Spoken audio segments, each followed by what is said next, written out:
That is the voice of Kenny Moore after yesterday's loss to the Buffalo Bills, a game in which Joe Flacco took every snap for the Colts. And now, and strangely enough, and does this factor into the line of thinking for the Colts?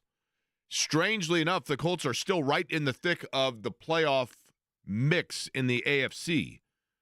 Kind of in that vat of suck, admittedly, but nonetheless, a non-inspiring performance. I don't think by most accounts a surprising performance. And there's a lot of blame to go around. And here's what we're going to do on the show today. I'm not going to sit here and say to you, it is this person's fault, or it is this person's fault. I'm actually going to be an equal opportunist blamer. And we'll spell out the case for a number of different people about where the fault lies. And let me explain what I mean by that. After the game, Kenny Moore, and we will hear from him over the course of the show today, but Kenny Moore, who is, by all accounts, Jimmy, a leader of the team, right? He's a captain, and he's been there for a number of years. He's a veteran. He speaks for multiple players when he goes to the microphone. Yep. And so after the game, Kenny Moore had several things to say where he introduced the possibility, at least to me, and I've been around locker rooms for a long time. I've interviewed teams. I've done shows with players where you talk to them away from the scene, everything else. I've been around it for a long time, and you can start to kind of tell when things are trending towards a certain direction. Okay. And Kenny Moore yesterday, I thought spelled out, and yes, does he after the fact come back and go, look, I was in the heat of the moment. And I get that.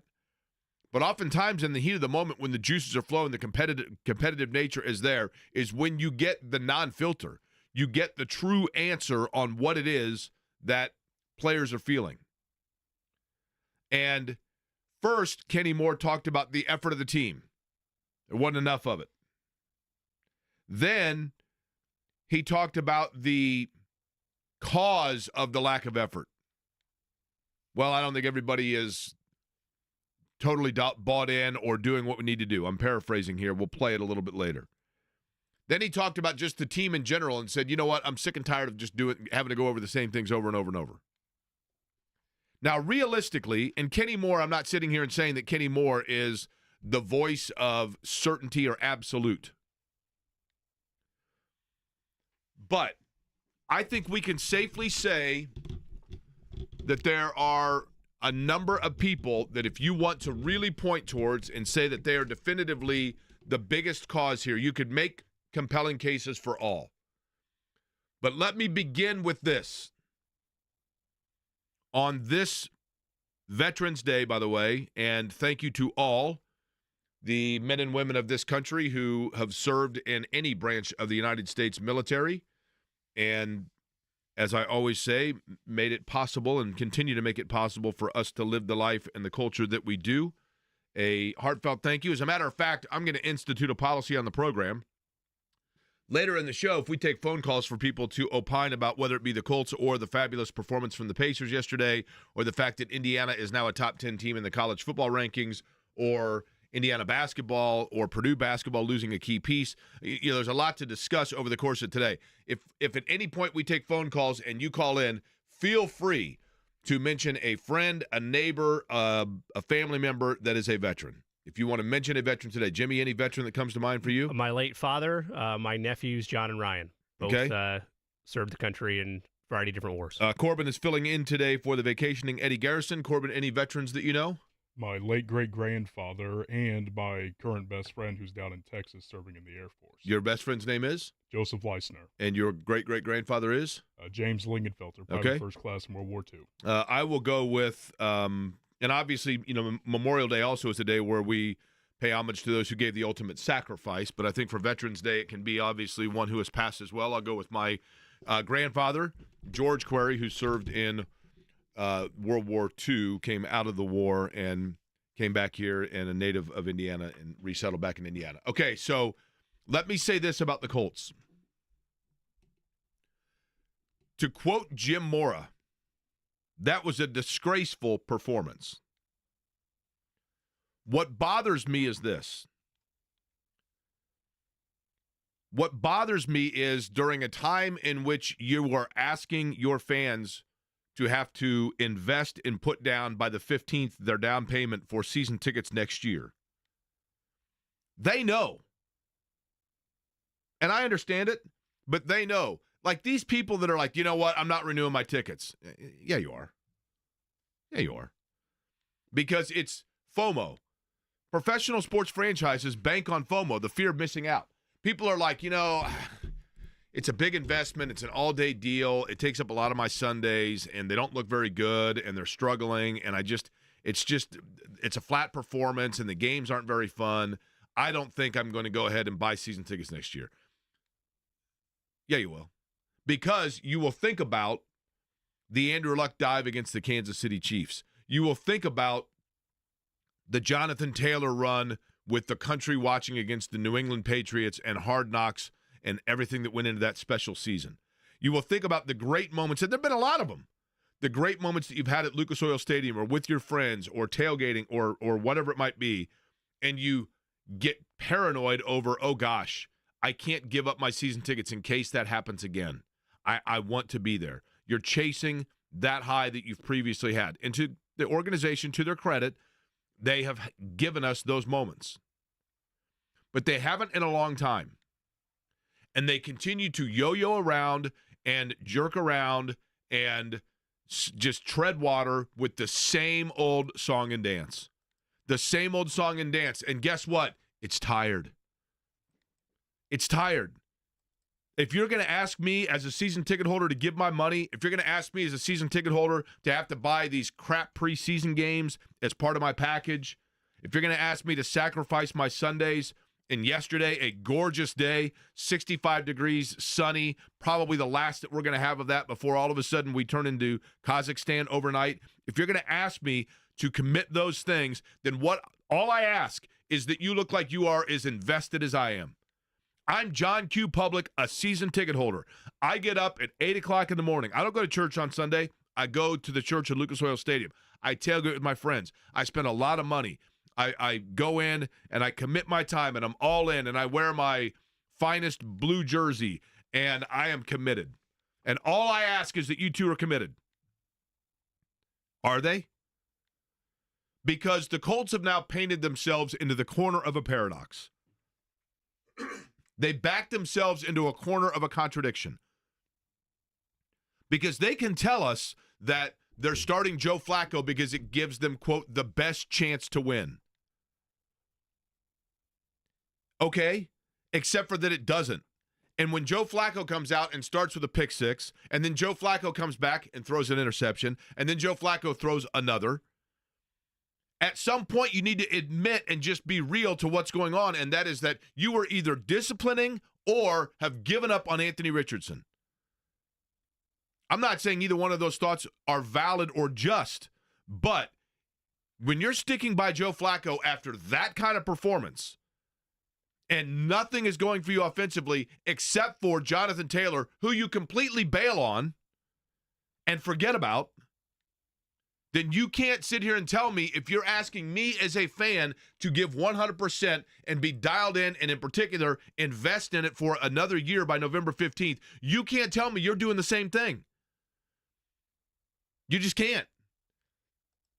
And at this point, with Anthony Richardson, if you're saying, well, we're not putting Anthony Richardson out there because we don't feel it gives us the best chance to win. Really? By the second half of that game yesterday, whatever you were doing clearly wasn't working, including bailing on Jonathan Taylor. So that doesn't carry water. That argument doesn't carry water. Then you can say, no, this is not a disciplinary issue. We're not disciplining him for not being dialed in or for taking himself out of a game. That becomes a harder thing to convince me that you're not doing when you couldn't find a way to get him on the field yesterday. And then afterwards, you come out and say, until further notice, Joe Flacco is our guy. Does that mean that Shane Steichen is saying that until I get word otherwise?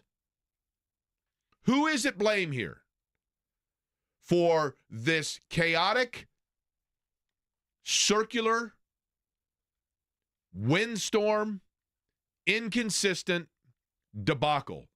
Because that's what it's turned into. A promising season that still had a lot of things within sight now feels like complete disarray. So let's go to those that could be the culprit. Shane Steichen. Is it possible that Shane Steichen is the one that's lost the locker room? Is it possible that Shane Steichen is the one that said, I'm going to go with Joe Flacco because I want to win games because I'm a young NFL head coach and that's what I want to do, and I'm an offensive guru, and so this gives me the best chance to get A.D. Mitchell going and to get Josh Downs going and to get Michael Pittman involved, even though I know he's hurt? Is it possible that Shane Steichen is the guy that said, I'm going to go with Joe Flacco because I want to win now, and I know that maybe my general manager wants to see more of Richardson, but I talked to him, and he's okay with it, and so after the tap out, that gave me the card to be able to exercise and turn in to say, I now have the freedom to go with Joe Flacco.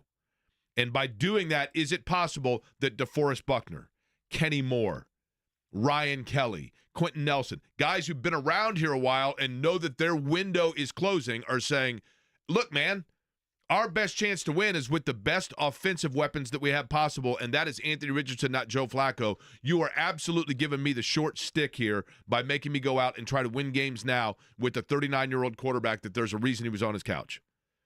Is it possible that Shane Steichen's the culprit? Now, I'm not saying any of these are my thought. I'm presenting all cases for John Q. Public to then be able, and you, Jimmy, to all of us to be able to determine, okay? Is it possible Chris Ballard is the culprit? When Kenny Moore says, look, at the beginning of the year, you know, we all knew what we had to do, and we wanted to take it one step at a time and, like, just get through September, and then here we are, and we're doing the same thing over and over again. Does he mean we're doing the same thing like the players are going through the same sleepwalk motion? Or does he mean, as an organization, I'm a veteran, DeForest Buckner's a veteran, Ryan Kelly's a veteran, we've been around this deal a while, Zaire Franklin's a veteran, we've been around this deal, and we see we're just walking it back and running it back with the same group over and over and not doing anything different, and once again, piecemealing and band-aiding the quarterback position with a guy literally that we found on Craigslist. What are we doing here? Is it possible that Chris Ballard is the one that's lost the locker room and the rest of the locker room is saying, what's going on here? They're not giving us anything to work with. Is it possible Anthony Richardson is the culprit? And hear me out before people say, I can't believe the guy on the radio is saying that teammates would turn on Anthony Richardson. I don't think teammates want to turn on Anthony Richardson. I think it's possible that teammates are disappointed or let down, maybe not even knowing that directly it's him, by the lack of leadership of Anthony Richardson. And they see Anthony Richardson as a guy that's big, strong, athletic, can help move the football for them, that when he is out there, frees up Jonathan Taylor, gets Alec Pierce going. And maybe they themselves are saying, look, our best chance to win the game is probably, or to grow as a franchise, is with Anthony Richardson. All I ask is that he does the things necessary to allow him to stay on the field. And he's not doing that. And man, it's hurting me. I'm a veteran. I've only got so many years left. I cannot afford to go through another rebuild. I sat through the, are we going to get a second year with Phillip Rivers? And I sat through the Carson Wentz is the answer, but wait a minute, like he walks past the owner in the locker room and doesn't shake his hand and is just aloof and weird, and so now he's on his way out of town before he even took off his name badge. I sat through, we're actually going to go with Sam Ehlinger now out of nowhere, even though we have Matt Ryan. And all of a sudden, Matt Ryan is like auditioning for television, and we're doing this circular chairs. And then, wait a minute, speaking of television, the guy that I just saw on it yesterday is now actually leading our huddle because he's our coach. I've been through all that. And now I've been through, and I bought in, and I was invested in the fact that we had a young franchise quarterback that we were all going to rally around, but they yanked him out before any of us could even really get to know who it is and how he plays and how we can support him. And are we back to square one with that? Maybe Anthony Richardson is the guy that the locker room looks at and goes, I just wish that there was a guy that, for whatever reason, could carry his into the bargain so that we could move forward with this rebuild and not have to go through this again. Just do the things they ask.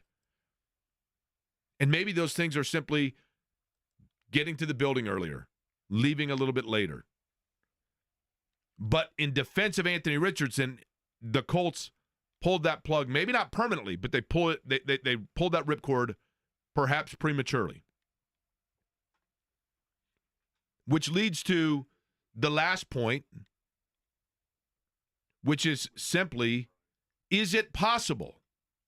Now, Jimmy, are you ready to call me a complete whack job conspiracy theorist? Always, Jake. That's what I'm here for.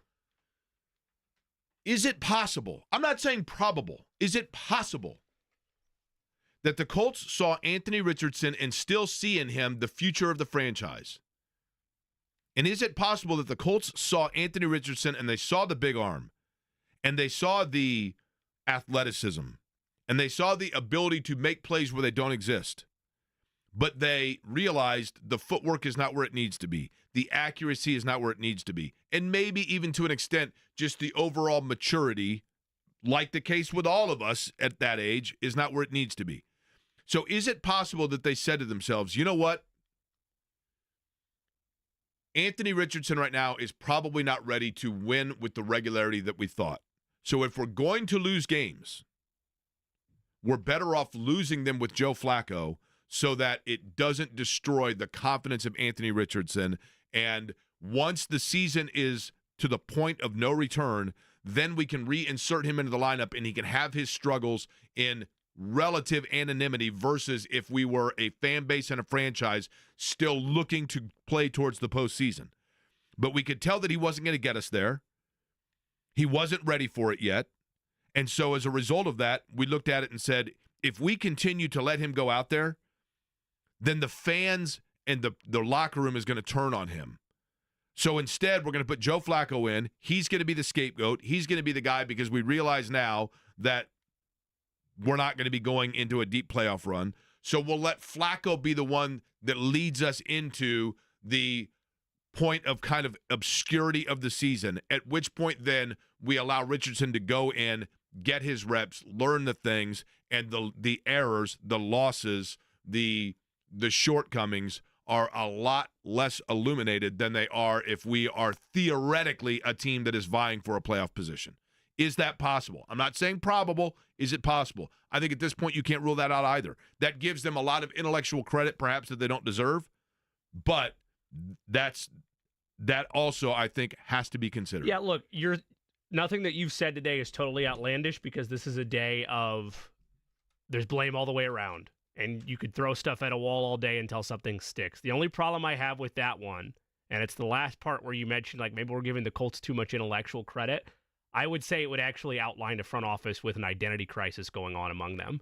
Because if the last one you outlined where they realized Anthony Richardson's not ready, and so their thought is take the keys away from him and keep it at bay as long as they can until they're mathematically out of contention or until they're in a spot where you put it in anonymity where he can just play and the spotlight's not on him.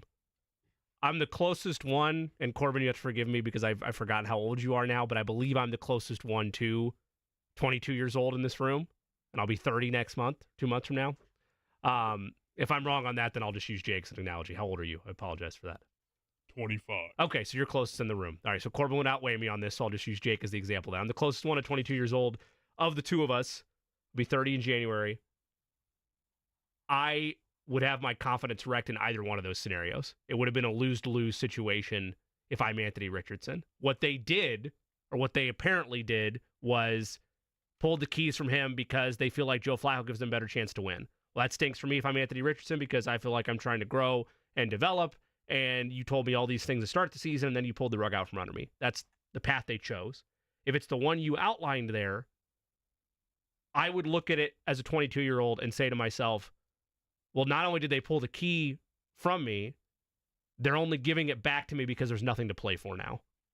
That would hurt me far more than any other scenario from a confidence standpoint if I was a 22-year-old quarterback trying to make it in this league. And there's some people that'll stand there and say, oh, well, you got to be tougher. It's going to be mentally tough in that position. Look, 20 to 22-year-olds are weird human beings. They're still trying to figure it all out. They're trying to figure out what this crazy world is, and they aren't at a point where you can fully look at them and say it's a consummate professional. Sometimes you can, but for the most part, everybody's trying to figure it out on the fly. So both of those are rocking a hard place for me. The confidence was going to get wrecked either way. I don't know, Jake, where I land on the blame game, but I will say this. I've been the biggest proponent of Shane Steichen and believing that he should still be here beyond this season.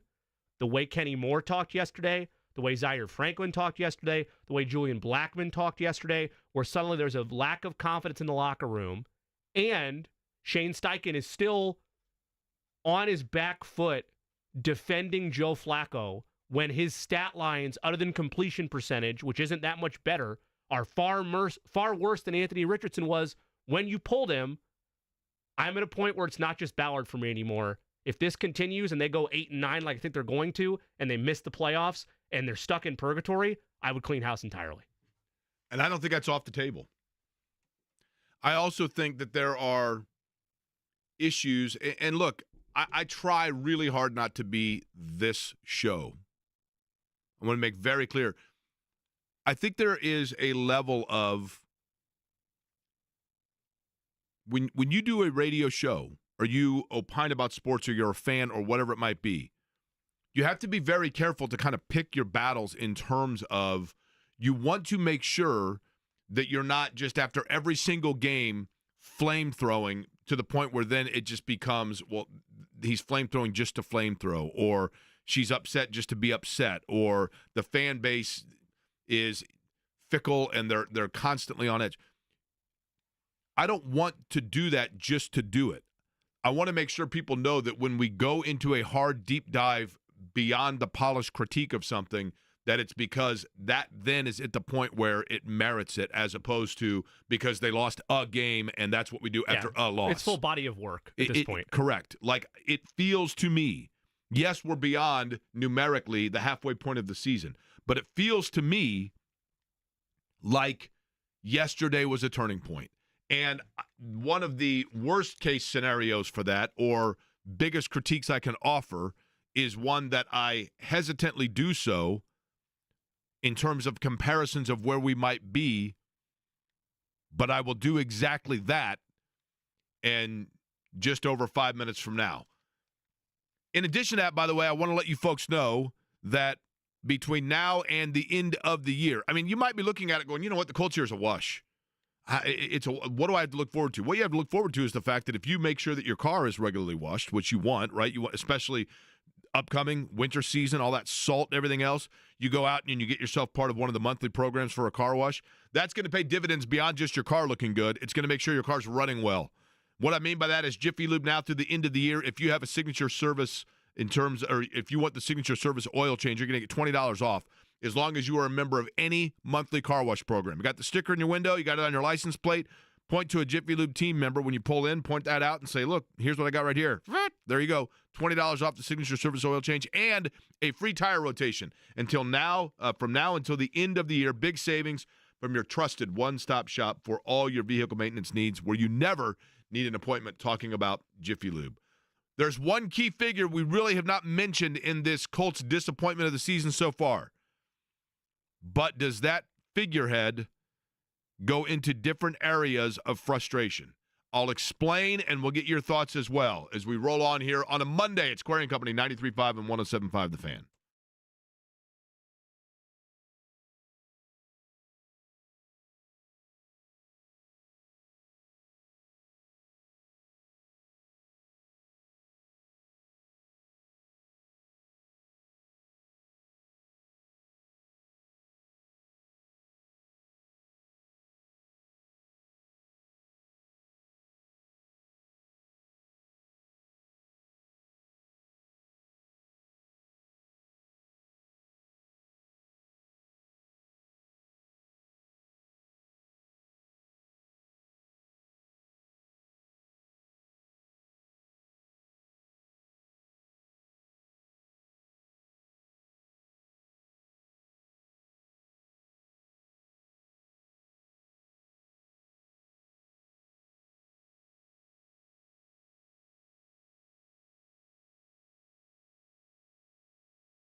By the way, I'd like to, before I get to where history might be repeating itself, I would like to make a public service announcement if I could. And I'm going based off of, I understand it. I understand the sentiment. I understand the nostalgia. I understand the sympathy of all of this. But for those of us that are old enough to remember this, pre-cell phone days, when you would call a wrong number, I guess maybe it actually still happens. You could use your cell phone and you're calling like a business or something. And you get that thing that goes, doo-doo-doo. We're sorry. The number you are calling is not in service now. Please make a note of it. Or something along those lines. Is unavailable. Voicemail, you call, and it says, the number you have reached, and then it reads the number, is unavailable.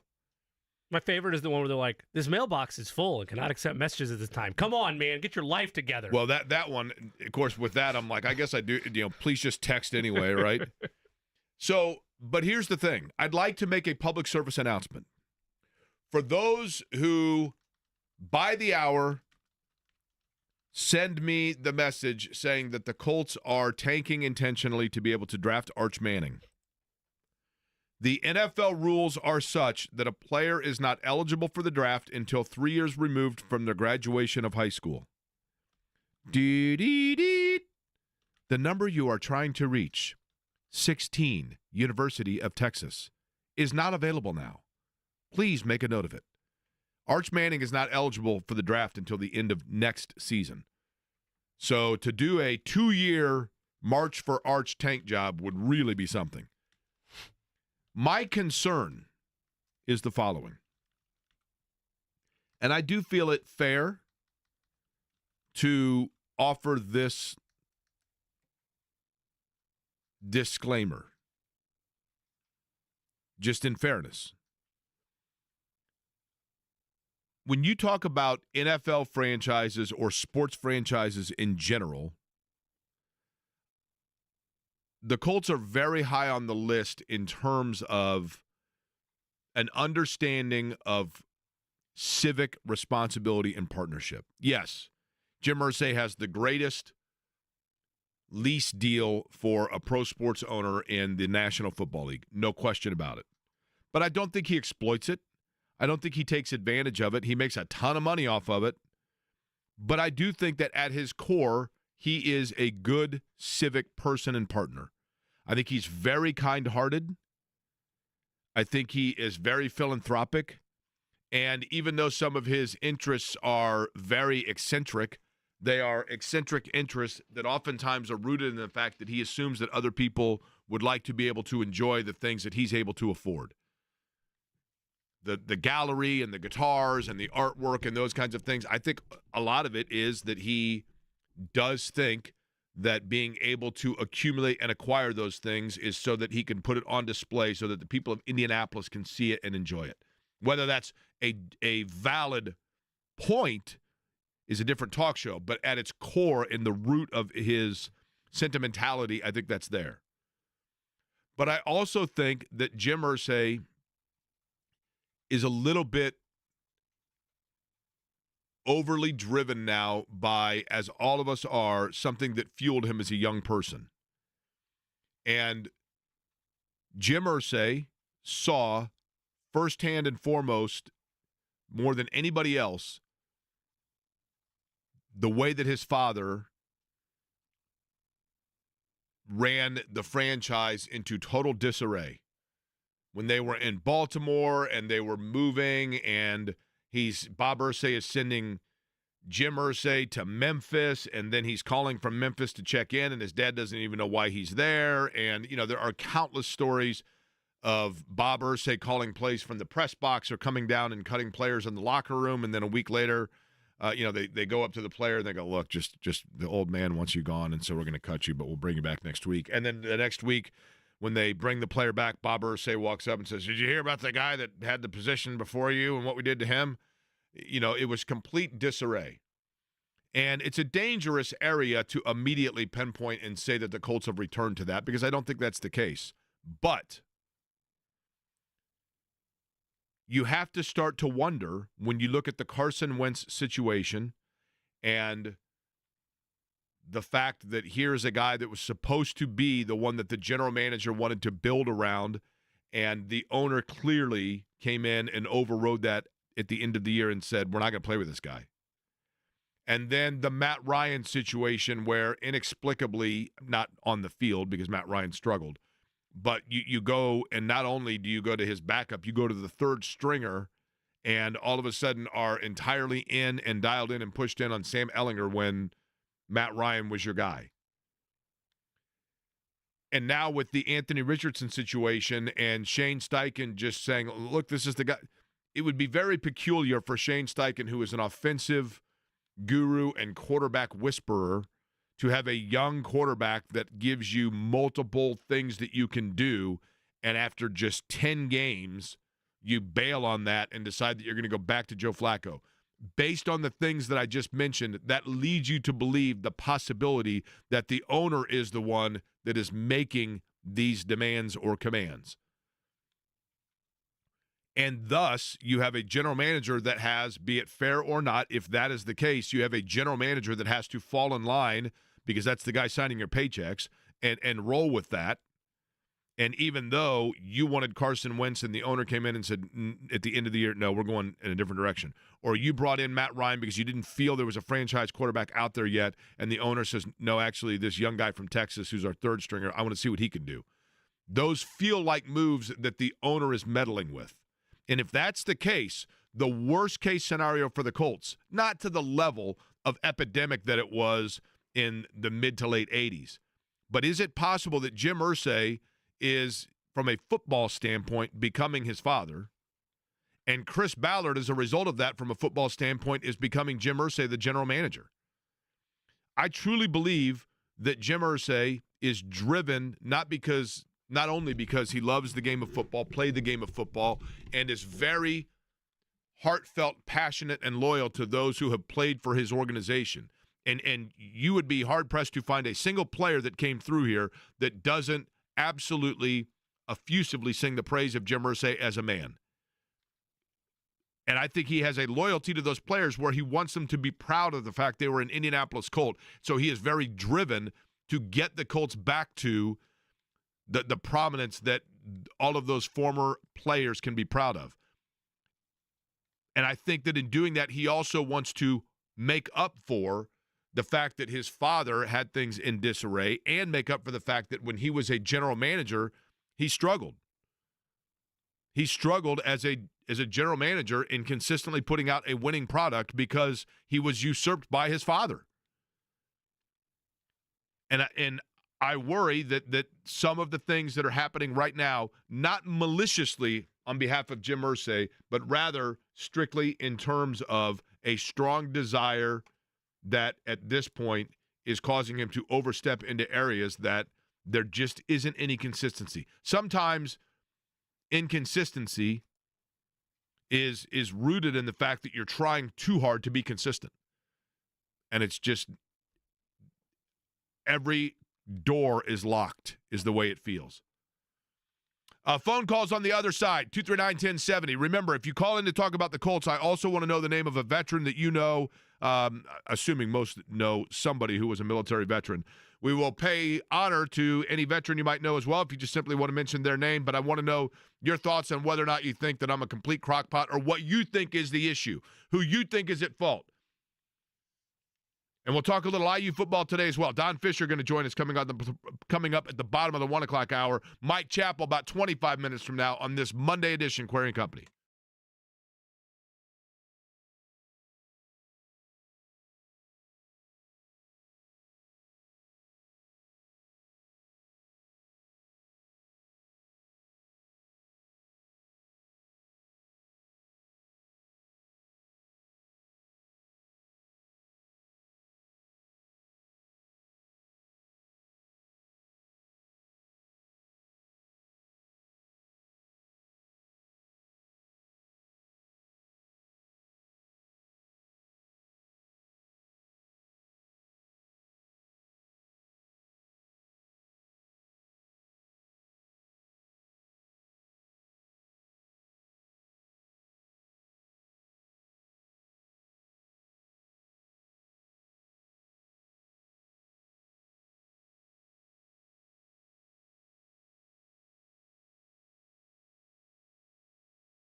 Last night, really good performance for Benedict Mathurin, obviously. He and Tyrese Halliburton, the first Pacer tandem in NBA Pacers history in the regular season to both have 35 in the same game. And I thought Mathurin last night was sensational. The Pacers are just a different team when Halliburton attacks. And considering how short-handed they were, no Andrew Nembhard, no Obi Toppin, no Aaron Nesmith. Nembhard and Nesmith may be out for extended weeks here, so they're going to have to get used to that. But a really good performance. We'll talk about that. That's the Benedict Mathurin I want to see. I'm not saying he needs 38 every night, and I know we got to be quick here, but that's the Benedict Mathurin that I've been wanting to see since the moment they drafted him over this stretch since he's been in the starting lineup, Jake. It's been great. Yeah, and his a lot of it starts with his three-point shooting, to be honest with you, his outside shooting, and then his ability to become more aggressive from that. All right, 239-1070 is the telephone number. We will begin with Fred, who has been waiting patiently. Hi, Fred. How are you? What up, Jay? Any veteran you want to shout out?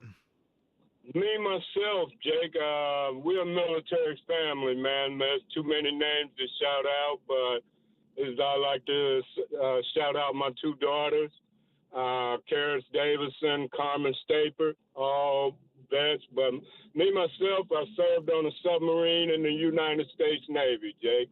Fred, all right. We very much appreciate that, man. And I hope as a result of that, with you and your veteran family, that you guys were able to enjoy the huge family get-together and gathering that you were telling me about last time we talked. Yes, we did, Jake. We had a wonderful time, man. I appreciate you asking.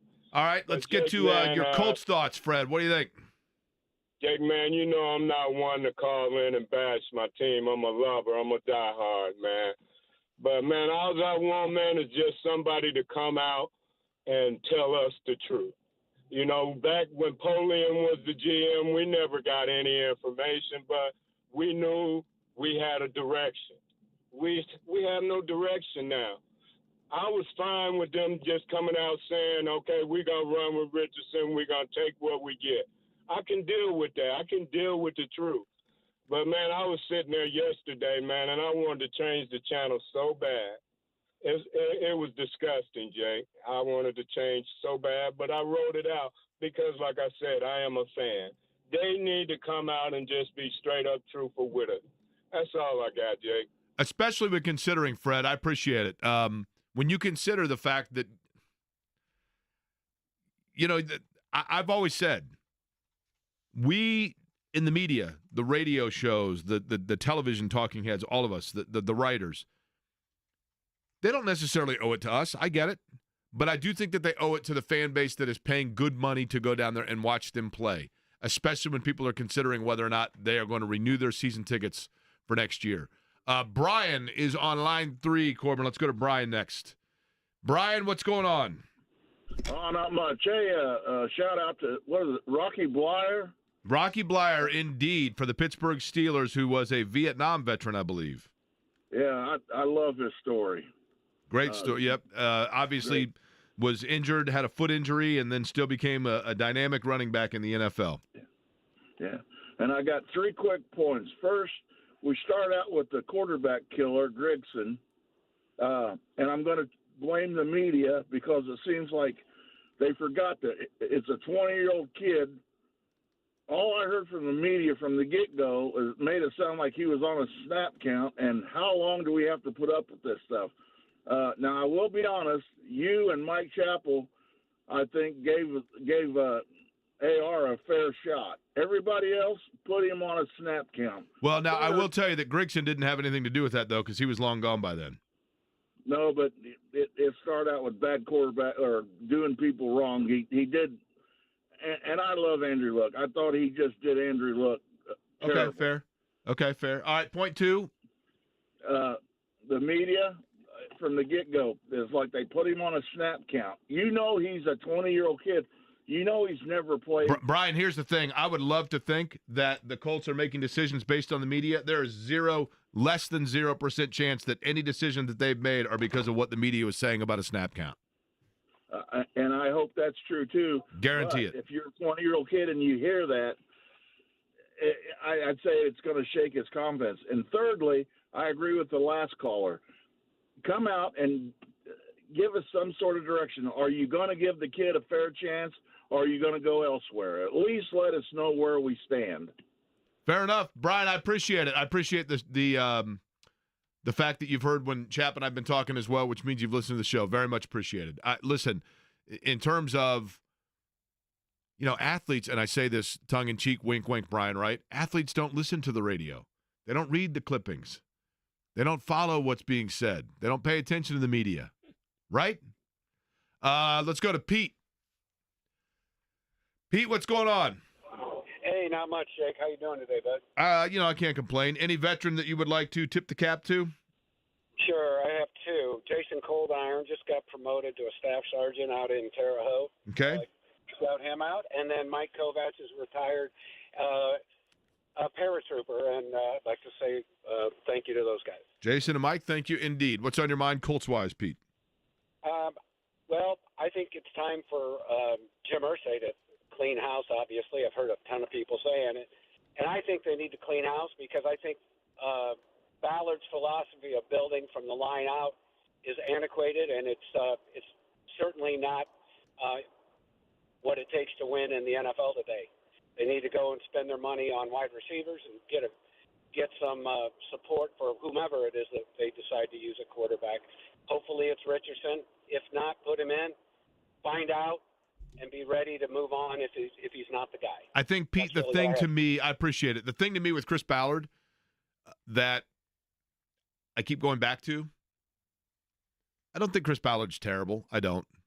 Do I think that he is like the elite level, boy wonder that he was made out to be when he was brought in? I would think at this point we would start seeing results. I think Chris Ballard is a really solid. He's a Honda Accord, right?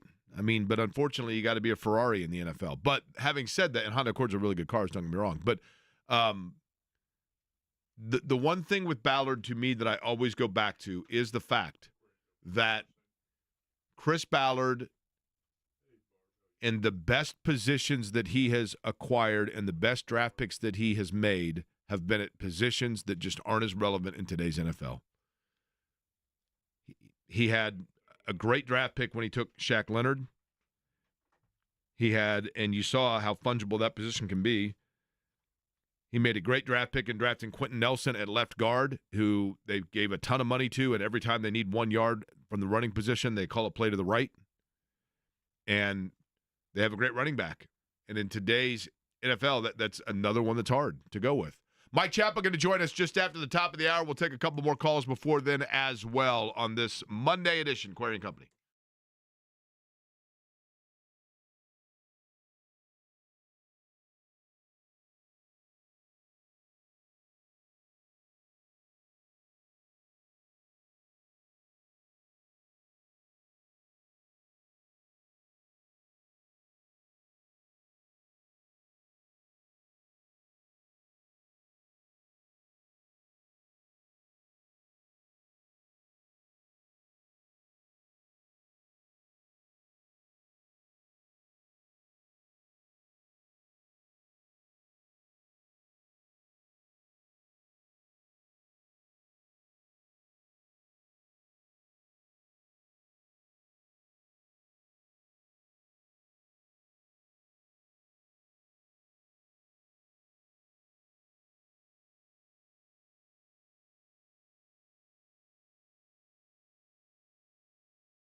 So I wanted to allow you to opine on what's going on in the subject of topic today. That is the Colts, also Veterans Day. But Scott joins us on the program at 239-1070.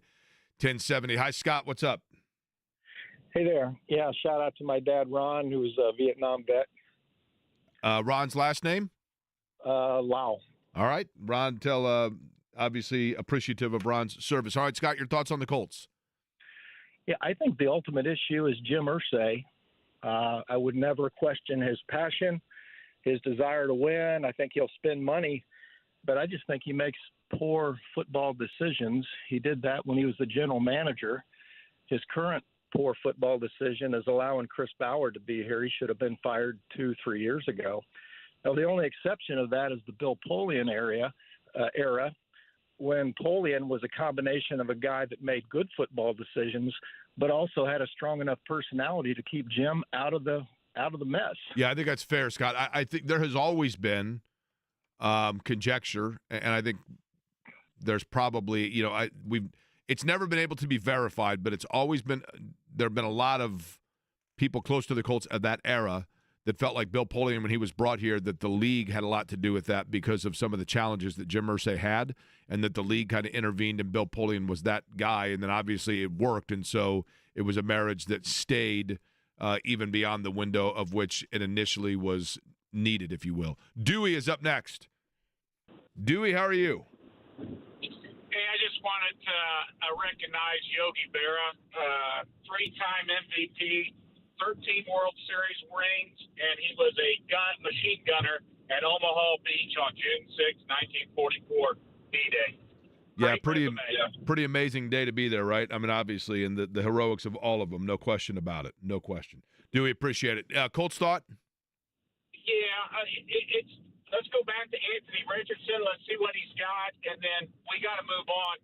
I wouldn't mind seeing – we're not going to be in any way, shape, or form to get a high draft pick for a quarterback, but maybe go after Justin Fields. He's more accomplished. Pittsburgh's not going to keep him and Wilson, so Justin Fields more accomplished.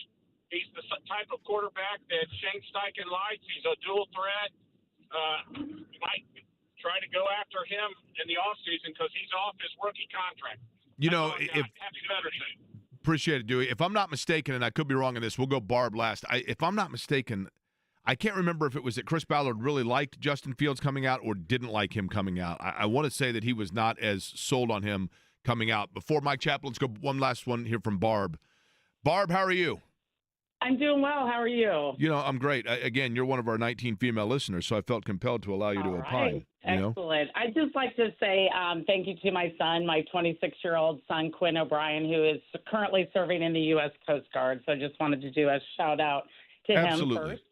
Absolutely. Quinn O'Brien of the U.S. Coast Guard. All right. Very well. All right. So I think one of the biggest problems, you mentioned a lot of places that we have problems, and I think one of the things is the play calling. And I sat there at the game yesterday in our season tickets that we paid for again for next year and had forgotten that Jonathan Taylor could actually run more than 3 yards up the middle. And I was shocked that somebody finally made a play call to let us see what he can do. And there just haven't been enough of those this year. And I think I'm tired of that. So I would agree. Jonathan Taylor was, Barb, I appreciate it, and give our best to Quinn as well. As we bring in Mike Chappell on the Express Pro Tire and Auto Guest line from CBS 4 and WXIN, I'll just simply segue into that with Mike Chappell.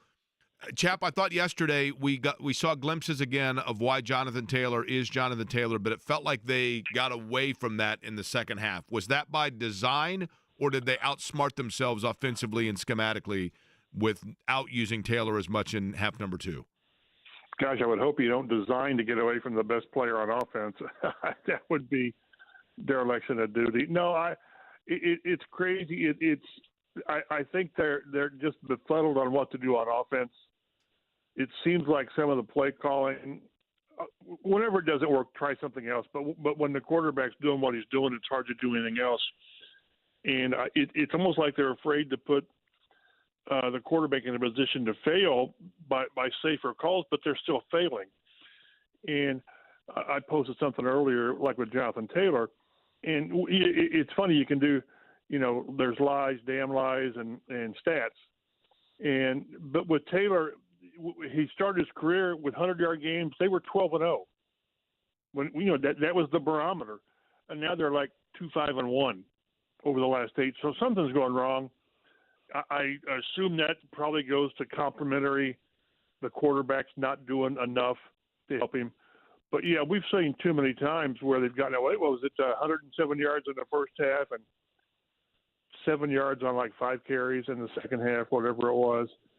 And it was the one possession. It's not like the game got away from you.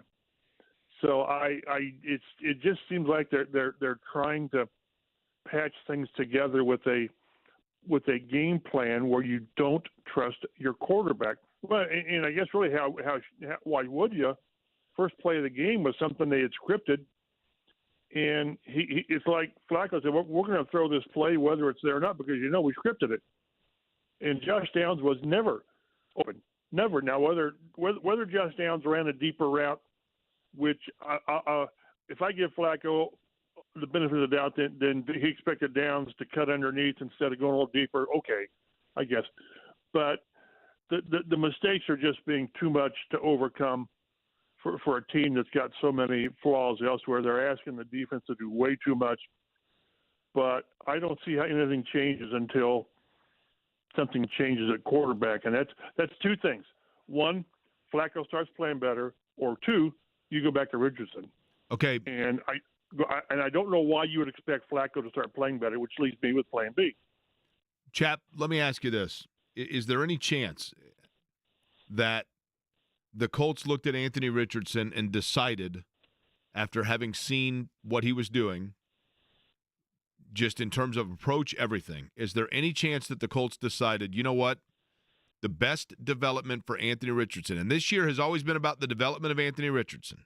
Right. Is there any chance that they said he is going to have to go through this process and take his lumps and learn when there is not the microscope of trying to get his team into the postseason? So we are going to put Joe Flacco in, and Joe Flacco is our starter until the games are then statistically or standing-wise irrelevant, at which point we put Richardson in, and there's a lot less pressure on him while he goes through the process of learning to play quarterback. Any chance that they thought that deep about it? A chance. Well, I would hate to be driven by that. If that's the case, then wait till the preseason games next year when there's really no pressure at all. So Chap, if they think, the reason I ask it, if the motivation still, at least wink wink, is that they feel Joe Flacco gives them the best chance to win, based on what we've seen the last 2 games, then what in the hell must they think about Anthony Richardson? And see, that's been my argument. And we sit in the press box after we're all done working and we just BS for a while. But the longer you say that initially it was Joe gave us the best chance to win, he's really not saying that now. He really isn't. Somebody asking about why Flacco, veteran leadership. Well, come on. If that's the case, find somebody else to, bring Matt Ryan back. He had veteran leadership because what we're seeing right now is Matt Ryan at quarterback. So, yeah, you're right. The longer they stick with this, it's is Anthony Richardson out there playing, jarts during practice? I mean, I don't understand. And without giving definitive reasons, they're giving you the opportunity to fill the void with your own speculation, and that is that Anthony Richardson is simply not ready to play. And we didn't see that. I mean, he had so many flaws playing, but it's not that he was making plays. He wasn't making the layup, so to speak, and all that. And I've taken I still stand. I took the approach that he forced their hand by going 10 for 32. You had to make the change. You had to. But now Flacco's doing the same thing. So, but the longer there's this is why we're not going back to him. It's leading you to believe that there's something that's gone on behind the scenes. And again, I don't know what it is, but when you don't know, your mind goes to, well, why don't players play? Why do coaches do this? Well, and we all know what those reasons are. But I just don't know how. They've already lost the fan base. I mean, that's when they start booing after the first interception, which was egregious. And then with each mistake, including Josh Downs' drop touchdown. I mean, they all had a hand in this. But I think the fan base is fed up with what they're doing, which is, you have to take that into account, I guess, but you can't be driven by it. But when you lose the fan base, and you keep losing, you're screwed. I think it's still okay for the fan base to be angry. That's fine. But when you lose them, you lose them. I mean, as we always said, apathy is the absolute biggest enemy of any team, of any company, of anything, because when people don't care, good luck getting them back. So we get Shane Steichen at 220, and I don't know. I would be guessing to say what I expect him to do. I just don't know how you stick with Joe Flacco with how he's playing. And when you look at his raw numbers, he had a better day statistically than Josh Allen. I mean, that's crazy. That he had, the last drive mirrors things. The game in Jacksonville when he threw for 357 and 3, that kind of mars the season that he's had. The last 2 games, 6 turnovers by the quarterback. You can't do that. This team's not good enough. This defense is holding on by its fingernails, and I think it's played winning football to a point until it gets worn down in the fourth quarter. But you guys may have already talked about it. I've been busy. I haven't listened. I apologize. But the bigger problem is when Kenny Moore came out and said what Kenny Moore said, and a couple of other players, chimed in. But there's a handful of guys in that locker room that, some guys yapping. With Kenny Moore's statement, because we did play, we talked about it. I haven't played it verbatim, but I was saying, it sounded like Kenny Moore, who's a veteran on this team, who's a captain on this team, who's been around a while. He was. You could make a compelling case that it is Shane Steichen that's lost the locker room. You could make a compelling case it's Chris Ballard that's lost the locker room, and you could make a compelling case that it is Anthony Richardson's inability to be consistent to this point that the other players were willing to allow to build, and their disappointment in that has lost the locker room. Which to you is the one that is the most likely that Kenny Moore was throwing his arms up about? Maybe the last one. I go back to the players' response when the benching was done, the surprise. Not necessarily that they found out about it on social media, but that I think they had bought into the idea that, hey, this is going to be up and down and highs and lows and all that, roller coaster and all this, and then the team went away from it. I think now, I'm not saying that the team hasn't been behind Flacco. I'm not, but I just think that the team had bought into the idea that we're going to ride this guy and see what we got. But the point I would make is some players in the locker room talk, and, you just sort of say, okay, that's that guy. There's 3 or 4 guys in that locker room that when they say things, you better listen. It's Kenny Moore. It's DeForest Buckner. It's Quentin Nelson. We're going to talk to Quentin today. We'll see what he has to say. A Ryan Kelly type guy. They just don't go off. They don't. And I really think I saw Kenny put out a posting on X later in the night about, when emotions get the better of you, and all this. But he didn't backtrack on what he said.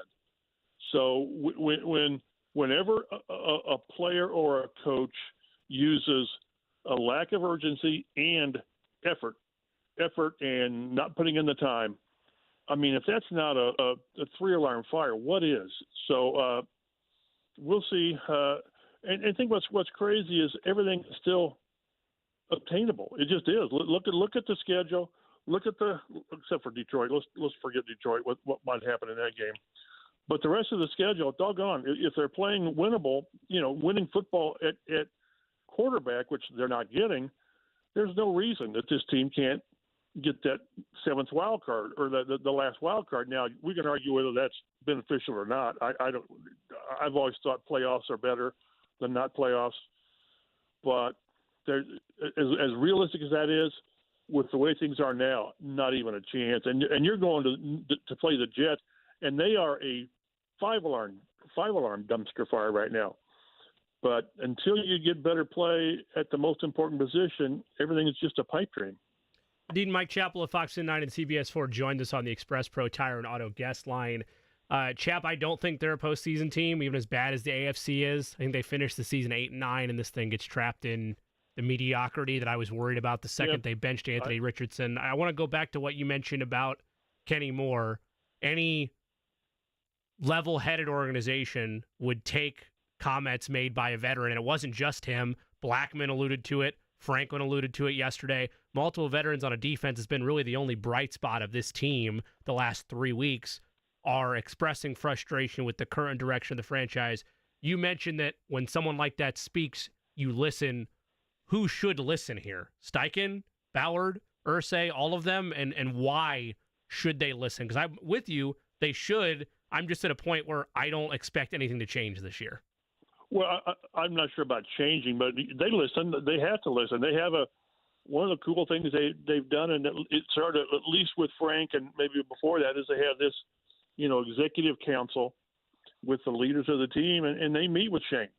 They do, and if let's say they met today, and if I'm Shane, I walk in there, I'd say, okay, guys, what's going on? What am I missing? And that's where the leaders stand up, because I think that's a room where it's okay, guys.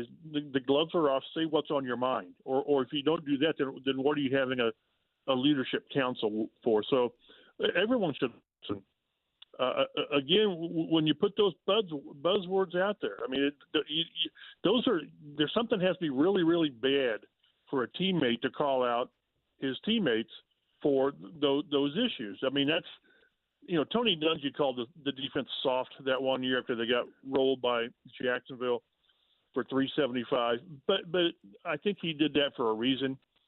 But this is one where Kenny Moore and the others, but primarily Kenny Moore, let's just stick with Kenny Moore, where he sees something, which we don't see. We're out there to practice for 20 minutes, and they're stretching and all this, and then we don't see anything. And players are not going to tip their hands during the week. It's, hey, we had a good week of practice and all this. So, but something's been going on, and he said, it's been over and over, and he said it's been, over years, which is really concerning. Chap, There's only been a handful of. Sorry, the other area that, again, I'm with you, that is concerning if you're talking about multiple seasons and not just this year. But the other aspect that you mentioned, Shane Steichen will talk to the media around 2:20 today. Look, I'm not in the media scrums, admittedly, but the way he talked after the Anthony Richardson tap-out game, like immediately afterwards, post-game, to the way his tone changed in the press conferences that followed, gave me an impression of somebody that, maybe it's because he's a second-year coach, maybe I'm reading too much into it, but doesn't like, who does? No one likes being backed into a corner, but does not like being backed into a corner when asked about certain positions. It happened again yesterday. I don't know if it was just James Boyd, if it was yourself. I think Nate Atkins was involved in it as well. But he's pressed multiple times about Flacco and sticks by him, saying he gives us the best chance to win. It's the veteran leadership he brings. And then when pressed further, he's like, well, I mean, look, I know obviously it doesn't look great now, but we're sticking with him. How much of that tone do you anticipate changes today once he's had 24 hours to let it breathe? I don't know. I really don't know. And one thing before we get any further on that, I always hear fans say, well, you guys, you're not hard enough. You don't press the coach. And all this. And I'm not in that camp, by the way, just to be clear. At some point when you've asked him 4 times, right, then all you're doing is trying to be a jerk, and then you're trying to be the story. Right. So you have to understand that we know what we're getting. I just think he's in a corner that he doesn't know how to respond to. And the longer you say, until I say otherwise, Joe's our guy. Well, again, it just slaps, negativity on Anthony Richardson, because it's just, what do you point to with Joe? Again, when you say he's a veteran leadership, well, that's fine. I'd rather have somebody that's young and more efficient at the job, which Richardson has not been. I understand that. So I don't know if we'll get a different tone today. The only different tone you can have, the only different tone, is we're going to go back to Richardson. And whether or not it'll be that dramatic today, I sort of don't think so, just based on the way it's gone. But I don't know how you sell the rest of the locker room on we're sticking with Joe because unless the players realize that Richardson is not doing what he needs to do, but if do you think that's the case, Mike? Do you think this is a wake up call to Anthony Richardson for stuff? And I don't mean staying out at the club till 4 a.m. I mean maybe not being as thorough with a film session, or getting in on time, or staying late, or whatever those kinds of things may be. Do you believe that that's the issue? I believe there's an issue. I don't know what it is. Like I said earlier, when you don't have information, you think, okay, why do guys get benched? Why do they go away from a guy? Well, this is why. This or this or this or this. So I don't know.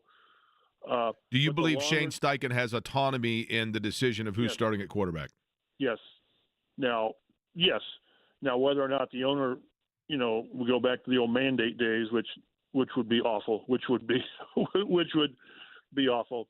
Yes. Now, I think when they made the change a couple of weeks ago, I think they were unanimous. I really do. But I think it was Shane Steichen's call. You just can't. We saw it happen back in the circus year. What happens when upper management, the owner, intervenes and tells you what to do? It doesn't work. It just doesn't work. I would question anybody to tell me when it has worked. But at some point, again, maybe it's so obvious what's going on behind the scenes that they say, yeah, we can't go back to the kid. If that's the case, then everybody was wrong in their assessment. I mean, everybody was on board with this pick. Remember, everybody. And if they get away from him, if they're convinced now that they made the wrong choice after 10 starts, then their entire evaluation was flawed to the worst degree. And here you are. Now, you can get away from it. You can go to another quarterback next year. But to go away from him after 10 starts and kind of change course again is just awful. It's an awful look. To me, it just seems like you put him back in. You say, hey, he had 2 weeks or whatever to really sit back and catch his breath and all this, and he's done the work. And then you ride it. You ride it out the season, and at least at the end of the season, whatever it's 7-10, 9-8, whatever, at least you know what you have at quarterback, good or bad. The obviously worst thing to happen is to ride this thing to the end and not have any idea what you have. Right now, you know less about Richardson than you did going into the season. And you've got to come out of this on the other side knowing, yes or no, that this guy is going to be part of your future. And the way it's going right now, you don't know. And I'm really curious of our press conference today. I really am. Mike Chappell, CBS 4 and WXIN Fox 59, joining us on the Express Pro Tire and Auto guest line. Mike, I know, obviously you and I, mutual friend, or for you, I should say, former coworker, Bill Benner. And I know that Bill is chomping at the bit because we're having Don Fischer on next to talk a little IU football. Because we got to mix in with the fiasco that's the Colts. We got to mix in what's going on with Bloomington, baby, right? I text Bill on Saturday. I said, "You enjoying the ride?" He said, "I think somebody mentioned he's gone to all the games home and away this year." Oh yeah, so, I know he went to Michigan State. He went to UCLA. I mean, if they could just get some Blue Oyster Cult to play at halftime, he'd be the happiest. Or not? Moody Blues. Sorry, Moody Blues are his Dave band. Matthews. Or Dave Matthews. Or Dave Moody Matthews. Blues Yep. I'd go for. Moody Blues is Bill's band for sure. Hey, I don't have a dog in the fight, but they are fun. They They are fun to watch, and I like to see where this thing goes. Chap, we appreciate the time. Next week. All right, Mike Chappell, Express Pro Tire and Auto Guest Line. Speaking of the ride with Indiana, speaking of the fun, Don Fischer, who is on it, going to join us next. And we've got a new bit of information about the Hoosiers and the Buckeyes. We'll tell you next.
This radio station is not only the home for the Indy sports fan, not only the home for the Colts broadcast, but also the home of the – now, if you need to hit record and play simultaneously on your tape recorder to get record of me saying this, go ahead and do so.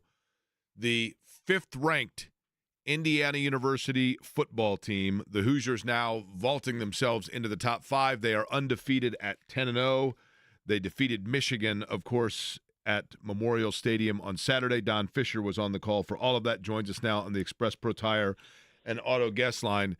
Don, I'll get right to this, and I want your thought on this. I thought Saturday was best-case scenario for Indiana because it not only a great environment, that goes without saying, and all of those things, but it is a team that had to overcome a few of their own mistakes, and we're not used to seeing that. And they found ways to win, and they found ways to win when they were really tested towards the end there. Maybe that was exactly what they needed for Curt Cignetti's group. Your thoughts on kind of that angle of it?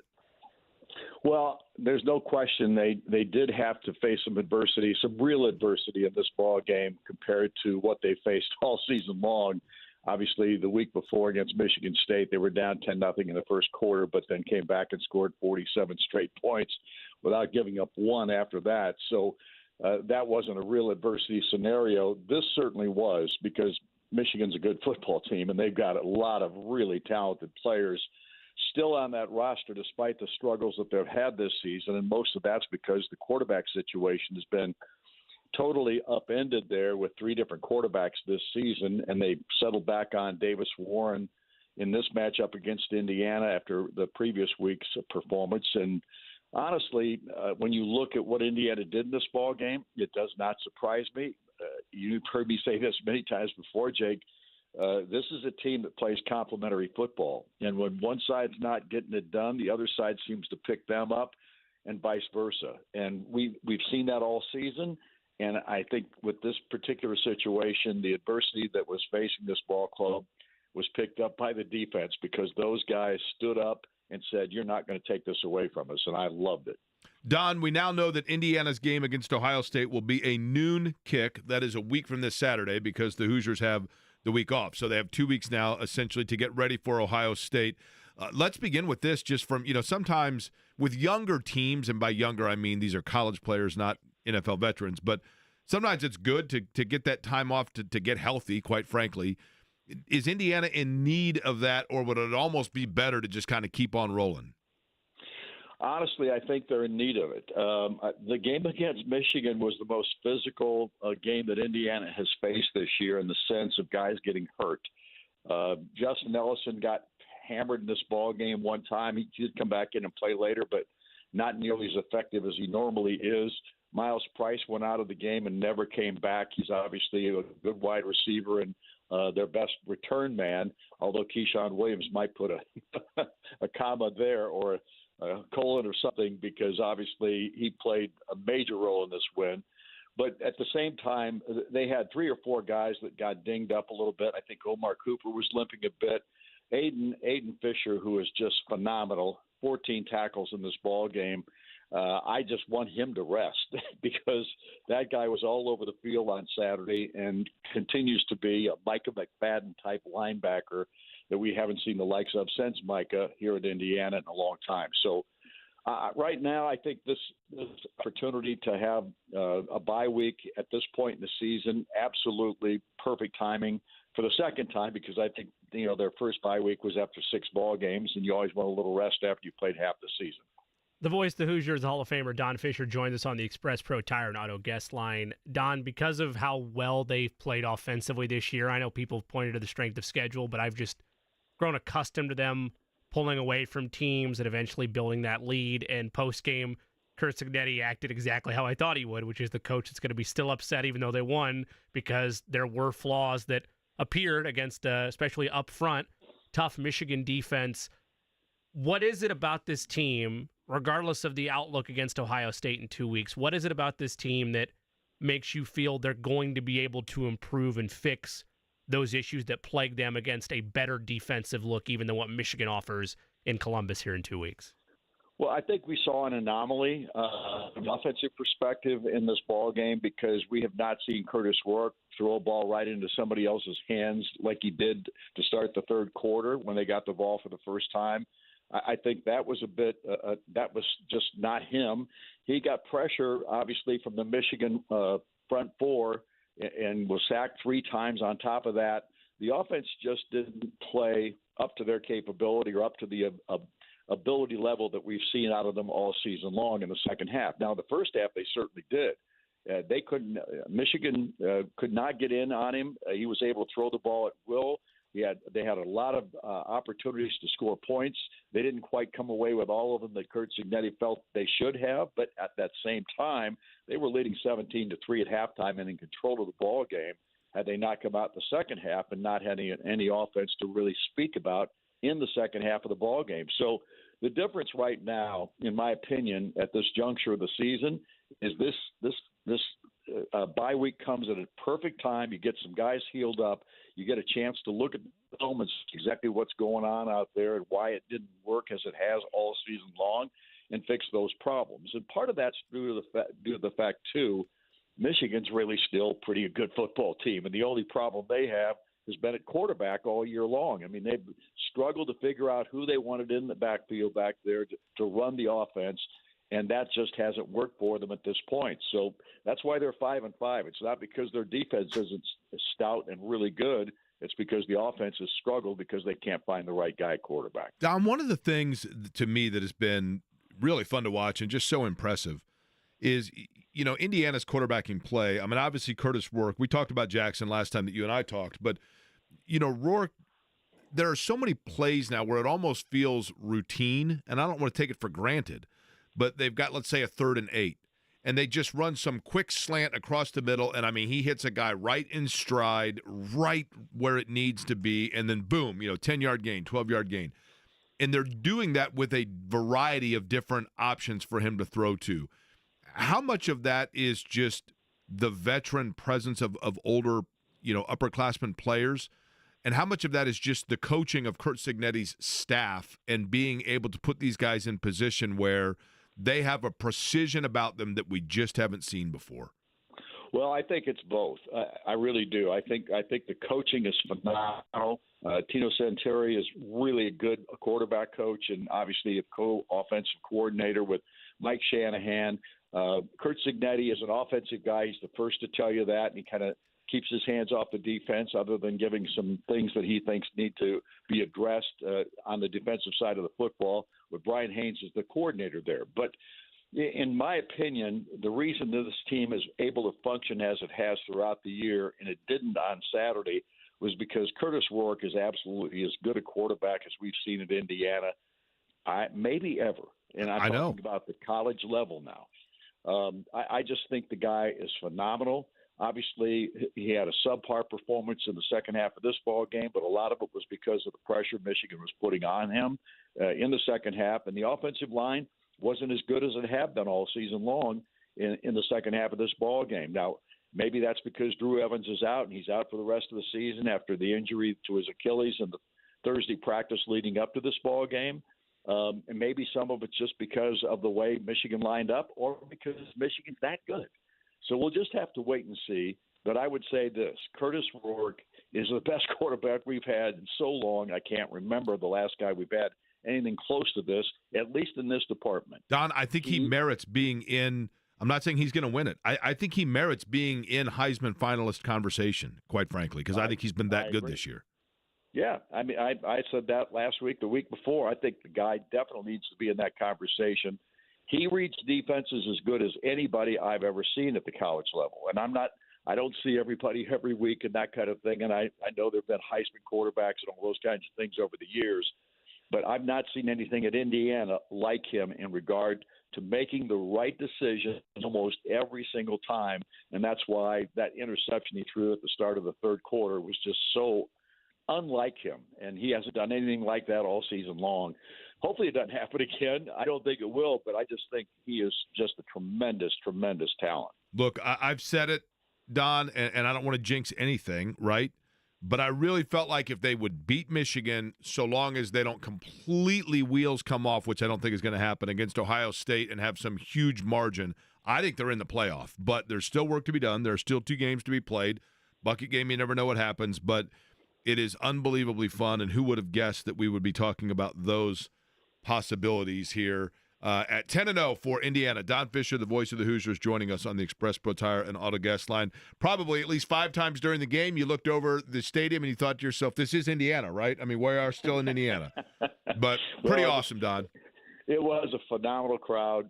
It's the biggest crowd I've ever seen. It's the most tailgating I've ever seen at Indiana. And I got on the highway at 11 o'clock in the morning to come down to Bloomington. It usually takes me about 30 minutes at most to get there, no matter what day it is. And it took me over an hour to get in the parking lot because the line of cars coming from Indianapolis going down to Bloomington was just unbelievable. And the other aspect of it, too, is right now this crowd and the Hoosier Nation as a whole is so excited about something they have never seen in Indiana.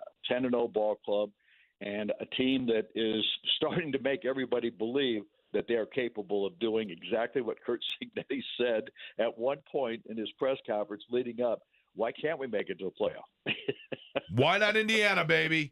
I'm trademarking the phrase, Don. Why not Indiana? T-shirts coming, I'm telling you. All right, lastly, Don, I know the level of patriotism that you have. It is Veterans Day. Is there a notable veteran, whether it be a family member, whether it be a friend, anybody that you would like to give a tip of the cap on this Veterans Day towards? Well, my stepfather was in the Army and served in the Philippines in World War II, and obviously he's passed. But obviously we feel very, very, very enlightened that he was able to participate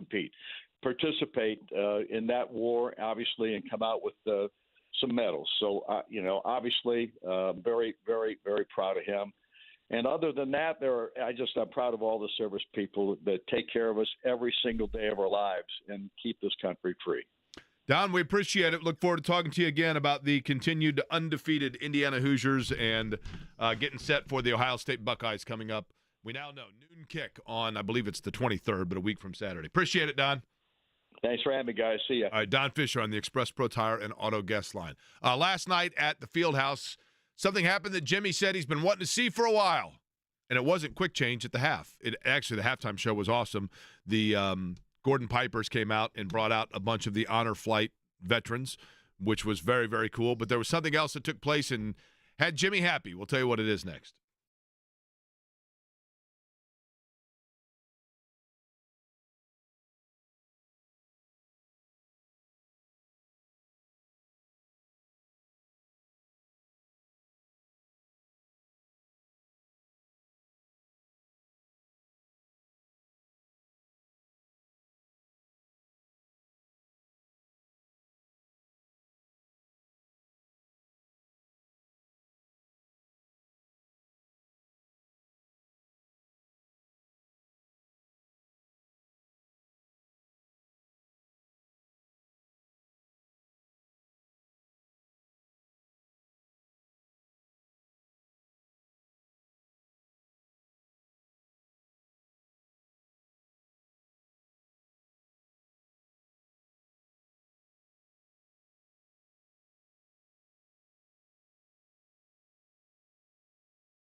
Jimmy, last night you saw what you've been wanting to see, right?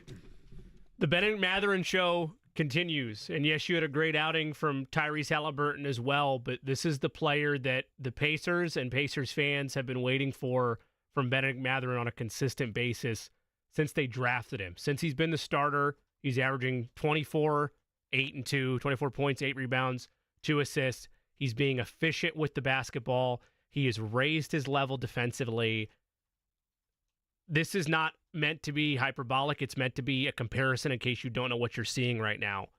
I'm not saying they need to go for 40 a night like they almost did, but that tandem of Halliburton and Benedict Mathurin as cornerstone pieces of your franchise is your Steph Curry, Klay Thompson, is your Jason Tatum, Jaylen Brown, is your Devin Booker, Kevin Durant. That is the duo that leads the level of scoring and efficiency in today's NBA. And again, that's illustrious clout that I just gave them with the group that they're in. What about Siakam?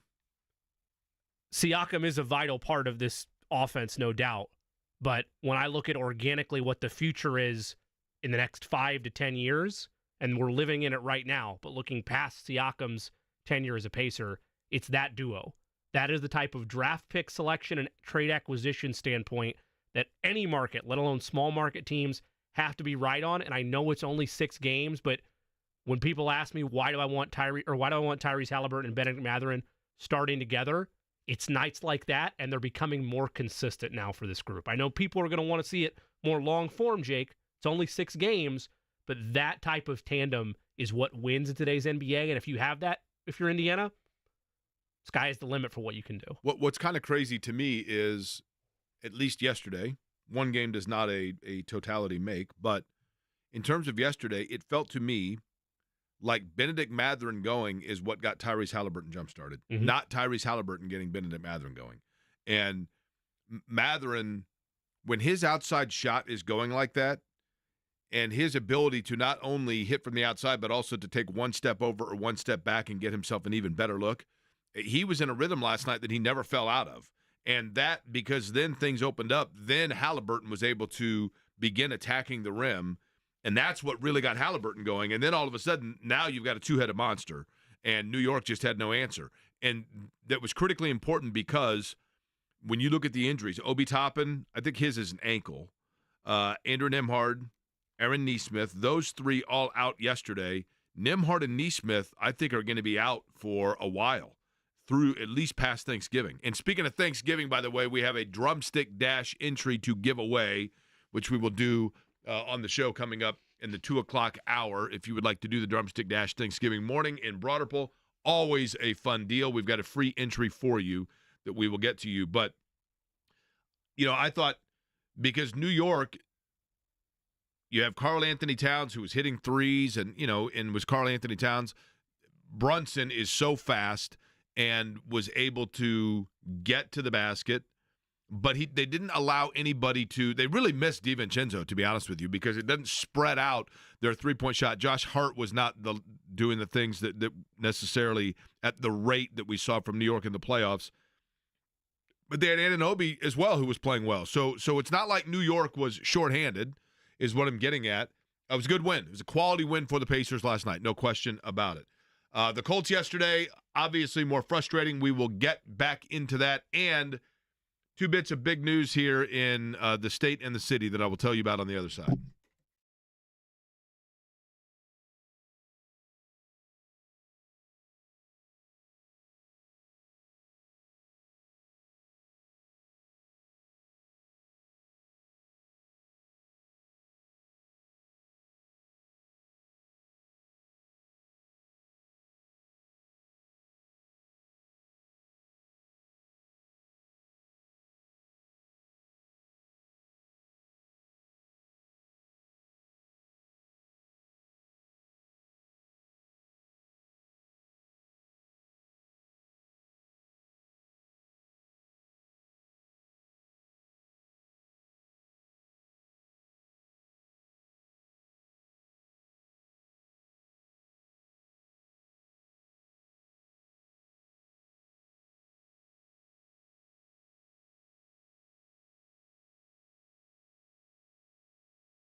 I want to get into a little bit more of Kenny Moore's comments from yesterday in just a moment. But two notes real quick for everybody. Number one, we have obviously not discussed it on this program because it's a sports talk show, and I think oftentimes, especially difficult news stories, this is a diversion from that. But just went across the hall to our friends at the WIBC newsroom. A verdict has been reached in the Delphi murder case of the defendant Richard Allen, that either a verdict has been reached or they have agreed to not have a verdict. I mean, I don't know, but they have concluded the jury has their deliberations.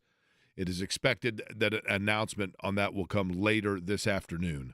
I don't know an exact time, but later this afternoon that appears. Also, one other note real quick, just in terms of this area. Years ago, when I worked at the cigar store in Broadwell, Hardwicks, the best job I've ever had. No offense, Jimmy. No offense to IndyCar Radio. All good. But I loved everything about working at Hardwicks Pipe and Tobacco. And it is fun to this day when people will say, "Didn't you? Yeah, you used to do trivia for a Tootsie Pop." And I mean, it was such a fun job. Loved everything about it. And Hardwicks had a downtown location in the Guarantee Building, which is just to the right of where we are on Monument Circle. It was the Garden Place, and now it's like maybe a sushi place that's just down below us on the corner. Okay. At any rate, in that capacity, I became friends with the other merchant that was in the other side of the Guarantee Building, just behind us, Windsor Jewelry. Windsor Jewelry has been in Indianapolis since, I believe, 1919. 1919 or over 100 years. And Greg Byers is the proprietor of it and has been for years. And I recall going into Windsor Jewelry when I was in my early 20s and first really became an enthusiast about wristwatches. And I bought a Windsor Jewelry watch. It's a Swiss-made watch, but it has the Windsor Jewelry private, label on it. Just says Windsor on it. And Greg allowed me to do that by making payment. I didn't have any money at all, but I had a goal of owning that watch and would go in every pay period and put down X amount of money, and until finally I was able to, and I still have that watch and love it. And it meant everything in the world to me to be able to set that goal, to do it, and to buy something that belonged to an establishment that was an institution in my hometown right there in downtown Indianapolis. They also had, at the time, Bill was his name, the watch repair guy that was, I thought, the best watch repairman in the state. You could take anything, and he would be able to take it apart. He was a part of the timing and scoring for CART back in the racing days. He is since retired, but just read from our friend Dave Lindquist at the Indianapolis Business Journal that after 109 years in business, that Windsor Jewelry is closing their doors. And that is, and I know, they were hit pretty hard during the riots of downtown. They bounced back from that. Greg's been just a huge, huge part of the commerce and the face and the tradition and the heritage of downtown Indianapolis. And I'm sure something will move into that location and do great. I certainly hope so. But that is a sad day. It's a sad day because that is, if you are, and I'm not sure when their last day is going to be, I would assume they'll go through the holiday season. Strongly, strongly, strongly encourage you, if you are down in the downtown area, to go just south of the monument, the second store face south of the monument on Meridian Street, Windsor Jewelry. Stop in and take a look around. Absolutely fabulous people and a huge part of the Indianapolis culture. So yesterday, Kenny Moore had some interesting things to say after the Colts game, and I'm going to play a few of them for you. The first being when he was asked about the effort of the team. Kenny Moore was asked about the team effort, and basically the question, to paraphrase it, was, Kenny, what is your thought about the level of effort being exerted by your teammates and your team in general in this game against Buffalo? Not enough.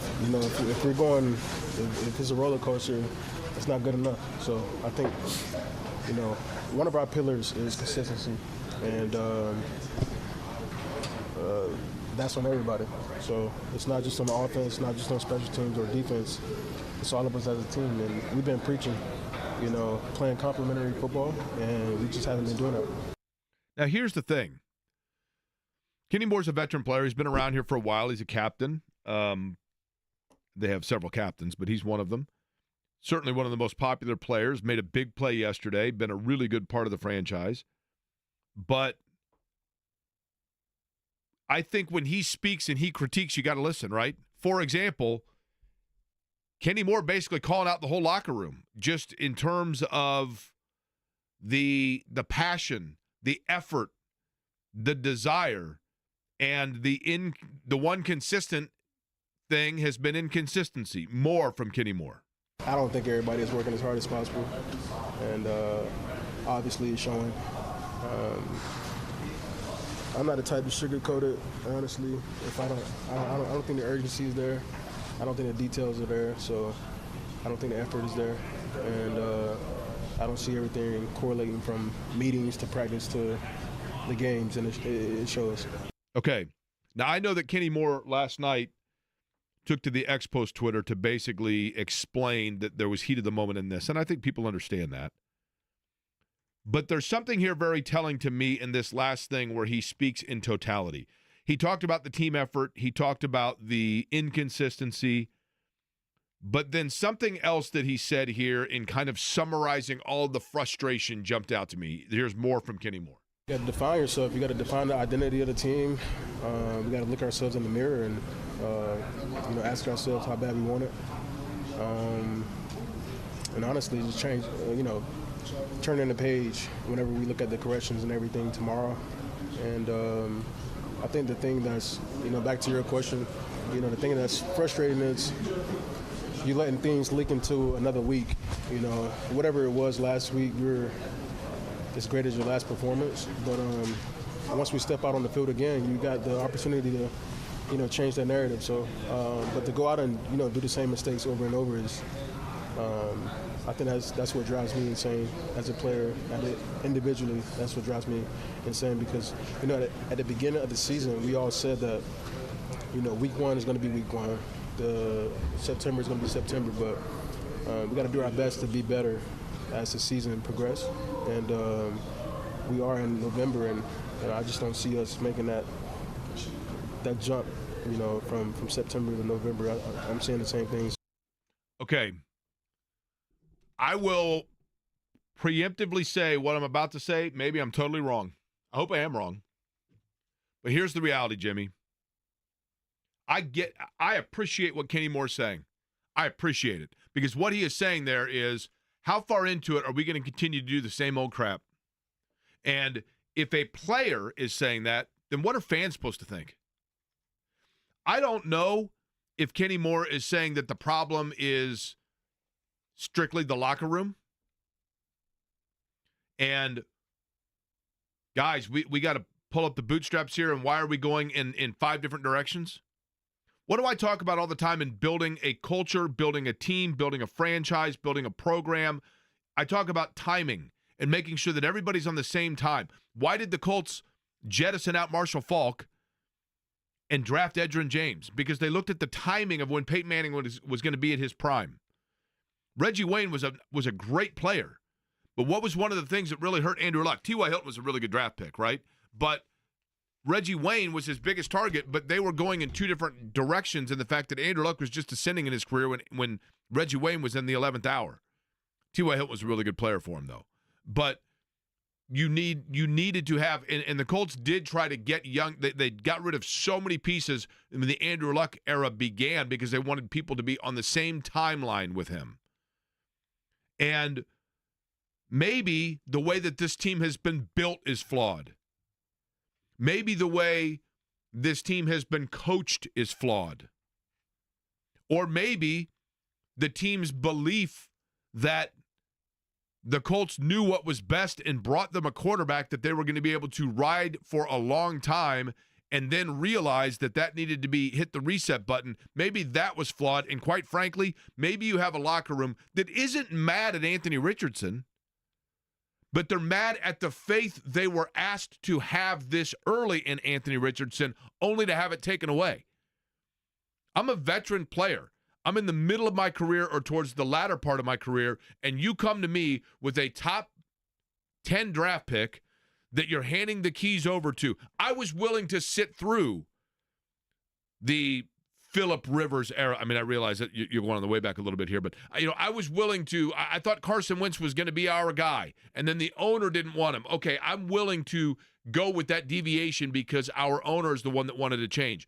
I'm willing to sit through Matt Ryan because he's a guy that's won in this league, and then once I saw that he maybe couldn't play much, oh, wait a minute. Now all of a sudden the owner just jumped in and wants Sam Ehlinger to go in there, and now what is that? I turned on ESPN to make sure this was all happening, and the guy that I normally see on ESPN is our coach now. I'm willing to sit through all that because there's a guy that you have told me is going to be, as long as we all are willing to be patient, is going to be a good player for us at the quarterback position, and I like him, and I believe in him. But now after 10 weeks, you pulled him out, you go back to a veteran quarterback, and you tell us as a roster that this is because we have the best chance to win. But that guy's not going out and making plays that's going to help us win. So if that's the case, why are we not going back to the guy that we were told to be patient with because he was going to learn on the job, but you're not letting him learn on the job because you benched him? Jimmy, if you're asking your fan base to give up their Sundays, 60 degrees yesterday, gorgeous day, everybody knows cold's coming, polar vortex is on its way. You only get so many of these days left. You're asking people to commit their time, to commit their emotion, and to commit their money towards this franchise. Quit yo-yoing around with it and find a direction. I don't care if they don't win another game so long as they at least are honest about what the direction is. They don't owe it to us to sit on top of a billboard and tell us what the direction is, but they owe it to us to at least show some semblance of the fact that they have one. It feels right now like a franchise that has 10 different people going in 10 different directions, and no one knows what's going on. I'm tired of hearing excuses for the front office, for the coaching staff, and for Jim Irsay, whoever is fully involved in the decision-making that has plagued the Colts for the better part of the last 7 years. When you bench the quarterback, I'm frustrated, but you say you want to win now, so I guess I'll buy that for a couple weeks. When that quarterback underperforms, and then you still defend him and say, well, he's the veteran, got the veteran mindset, it's going to help us win. I'm paraphrasing Shane Steichen here. I'm sure Ballard would be saying the same thing, but we only hear from him twice a year and see if he saw a shadow or not. And that's about where we're at with the Colts pretty much for an entire calendar season. But when we're able to hear from him, I assume it would be the same type of coach speak, GM speak, deflecting that we've come used to. So that's strike two for me. It's not just Kenny Moore yesterday. 3 defensive players went public to the media yesterday and said they have a vote of no confidence in what's happening within this group. It was Kenny Moore, it was Julian Blackmon, and it was Zaire Franklin. Blackmon said it definitely bleeds over to what happens in games. You see the same things in practice that we see on Sundays, and it's no surprise, but it's frustrating. Zaire Franklin said there's guys on the team that need to learn how to raise their level of play. Jake, you said earlier in the show, I get it that you don't want this show to necessarily be the show that's always calling for people's jobs. The only time I would be doing it, which I have done admittedly a lot this year, is when I see a lost cause. And I see it week after week after week. And at what point, whether it's Jim Irsay pulling the strings, or whether whether it is him allowing Shane Steichen and Chris Ballard to run off in their separate corners and play house with this team, whichever one it is, at what point is enough where they realize this thing isn't going anywhere? Because you're right, a direction is needed, but they're running out of reasonable paths for a fan base to buy into. You said develop Anthony Richardson. You gave him 10 games. 10 games over 2 seasons where you still don't know what he is. You said win now with Joe Flacco. It's been 2 weeks, and he already looks worse than Richardson did. You're out of paths to go with where your fan base is going to take you seriously again this year. And you're right. People will still pay for season tickets, but this is why I was worried 3 weeks ago when they benched Richardson. July is still coming in 2025, and you're not going to have any more answers than you do right now. When does accountability matter again at West 56th Street? The only thing I can think, it is possible, not probable, it's possible that the Colts said, you know what? Here's the thing. We like Anthony Richardson. Anthony's a nice young man. Boy, we saw the throw that he had on the 65-yarder to Alec Pierce when he was falling off his back foot. We see the talent. We love his ability on a draw play or an improvisation to run for 8 yards and get a first down and extend a drive. And he's a nice young man, and we really, really like him. But there were a couple of games that we thought we'd get that we didn't get yet, and we're kind of mired in this onslaught now where the games are about to get really tough, and we're still even though we're technically, numerically, mathematically in the playoffs, when we look at this onslaught and the way we've played, the pressure's going to really ratchet up. The spotlight's it's about to get hotter, and every little mistake is going to be magnified, and we want to preserve Anthony Richardson's mental psyche to make sure that we are not putting him in a position of no return by having him go out, get overly criticized, we lose some games, they don't make the playoffs, and then it's too far gone in terms of his mental psyche and the fan base turning on him. So we're going to protect him from that, and we're going to put Joe Flacco in, and we are going to go out and play. We think it's going to be tough to win some of these games, but we're going to do that until we're at the point where the season is officially, statistically and from an interest level, a wash. And then we'll put Richardson back in so that he can learn those techniques, so he can learn those looks defensively, so that he can work on his footing, so that he can do all of the things that are necessary. We're going to let him do that without the spotlight, without the microscope, without the pressure, because we think that's the best situation and scenario for the development and growth of Anthony Richardson. I'm not saying that's what's happened. I'm not saying it's even probable. I'm saying it's possible that's the mindset. Except it's a loser mentality. Except for this.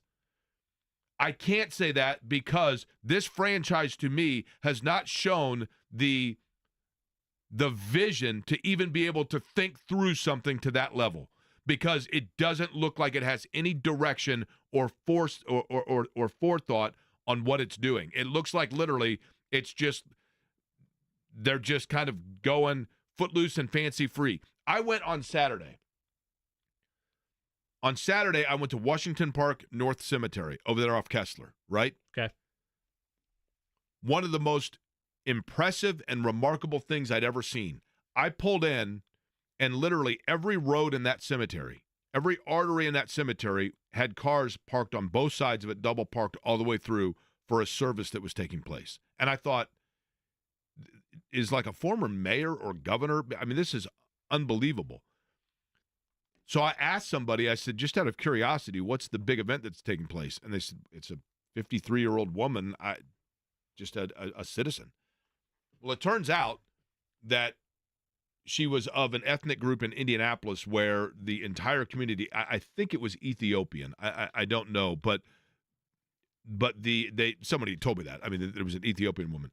But it was like the entire community in Indianapolis of Ethiopian descent, because somebody who was a part of their community had passed away, showed up at this funeral. It was truly a touching and remarkably impressive thing.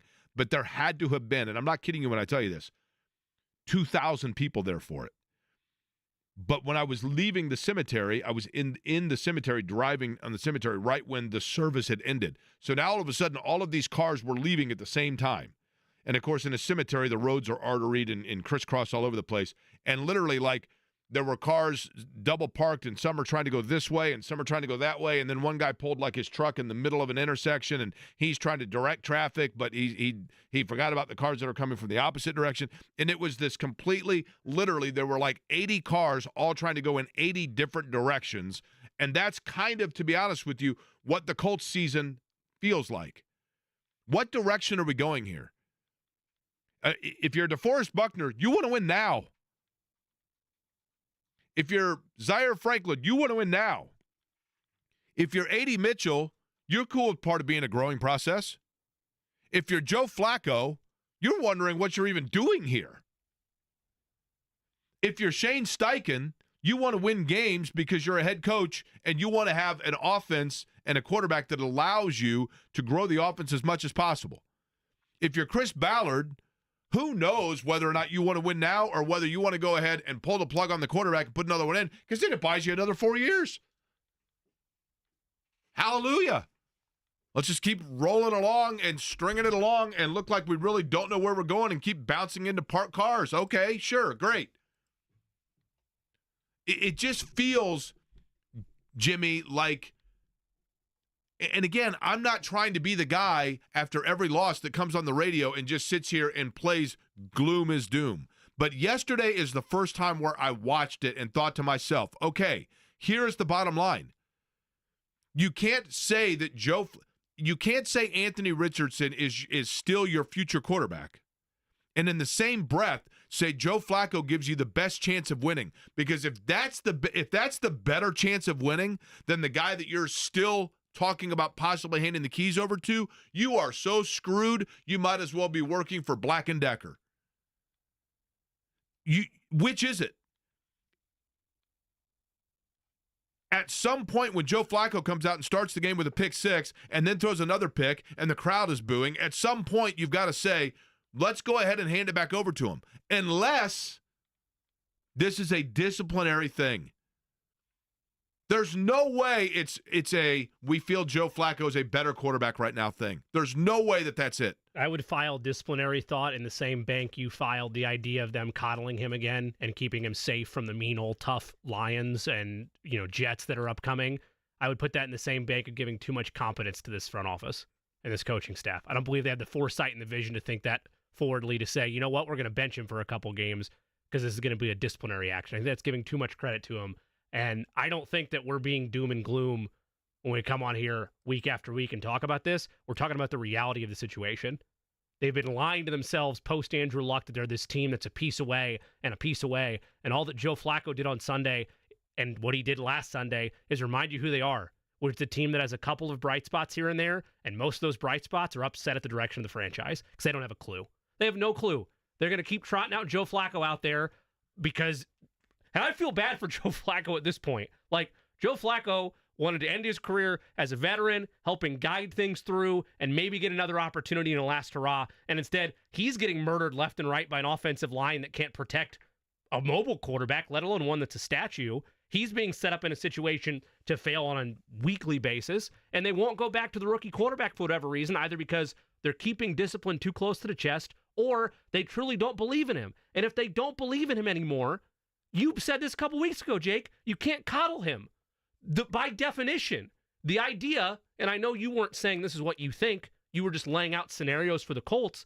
The idea they would look at this upcoming stretch they've just gone through and say, oh, it's too tough for Anthony, and then put him back out there when the schedule lightens up is the definition of coddling. You're not going to improve mentally from that. Nobody is. You're setting him up for fail either way.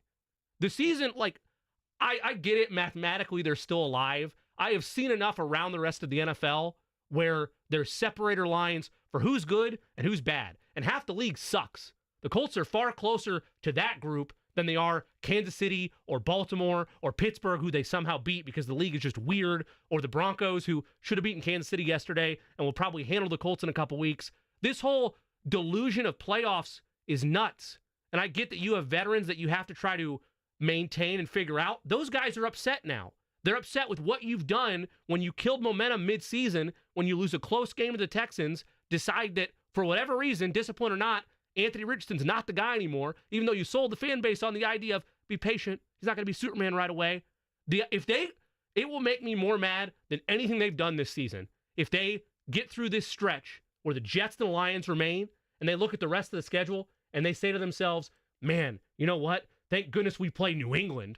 Let's put Anthony Richardson back out there. That would make me more mad than anything else they've done because it would show a total vote of no confidence and complete lack of faith in a rookie quarterback Chris Ballard said was going to be the face of the franchise, to give him time. Coddling is the worst thing they could possibly do for Anthony Richardson, and the bigger issue at the core of it is there's no accountability for these irrational decisions that are being made on a weekly basis. My friend David just sent me an observation that he noticed in watching the game, and I thought I was the only one. And I'll tell you what that is, and we will continue the conversation in Jimmy's rant on the other side.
Okay, yesterday I had to go to the IHSAA to do some different things with their Student Advisory Council. Really, really nice student athletes, by the way, out there. So I was not at the Colts game.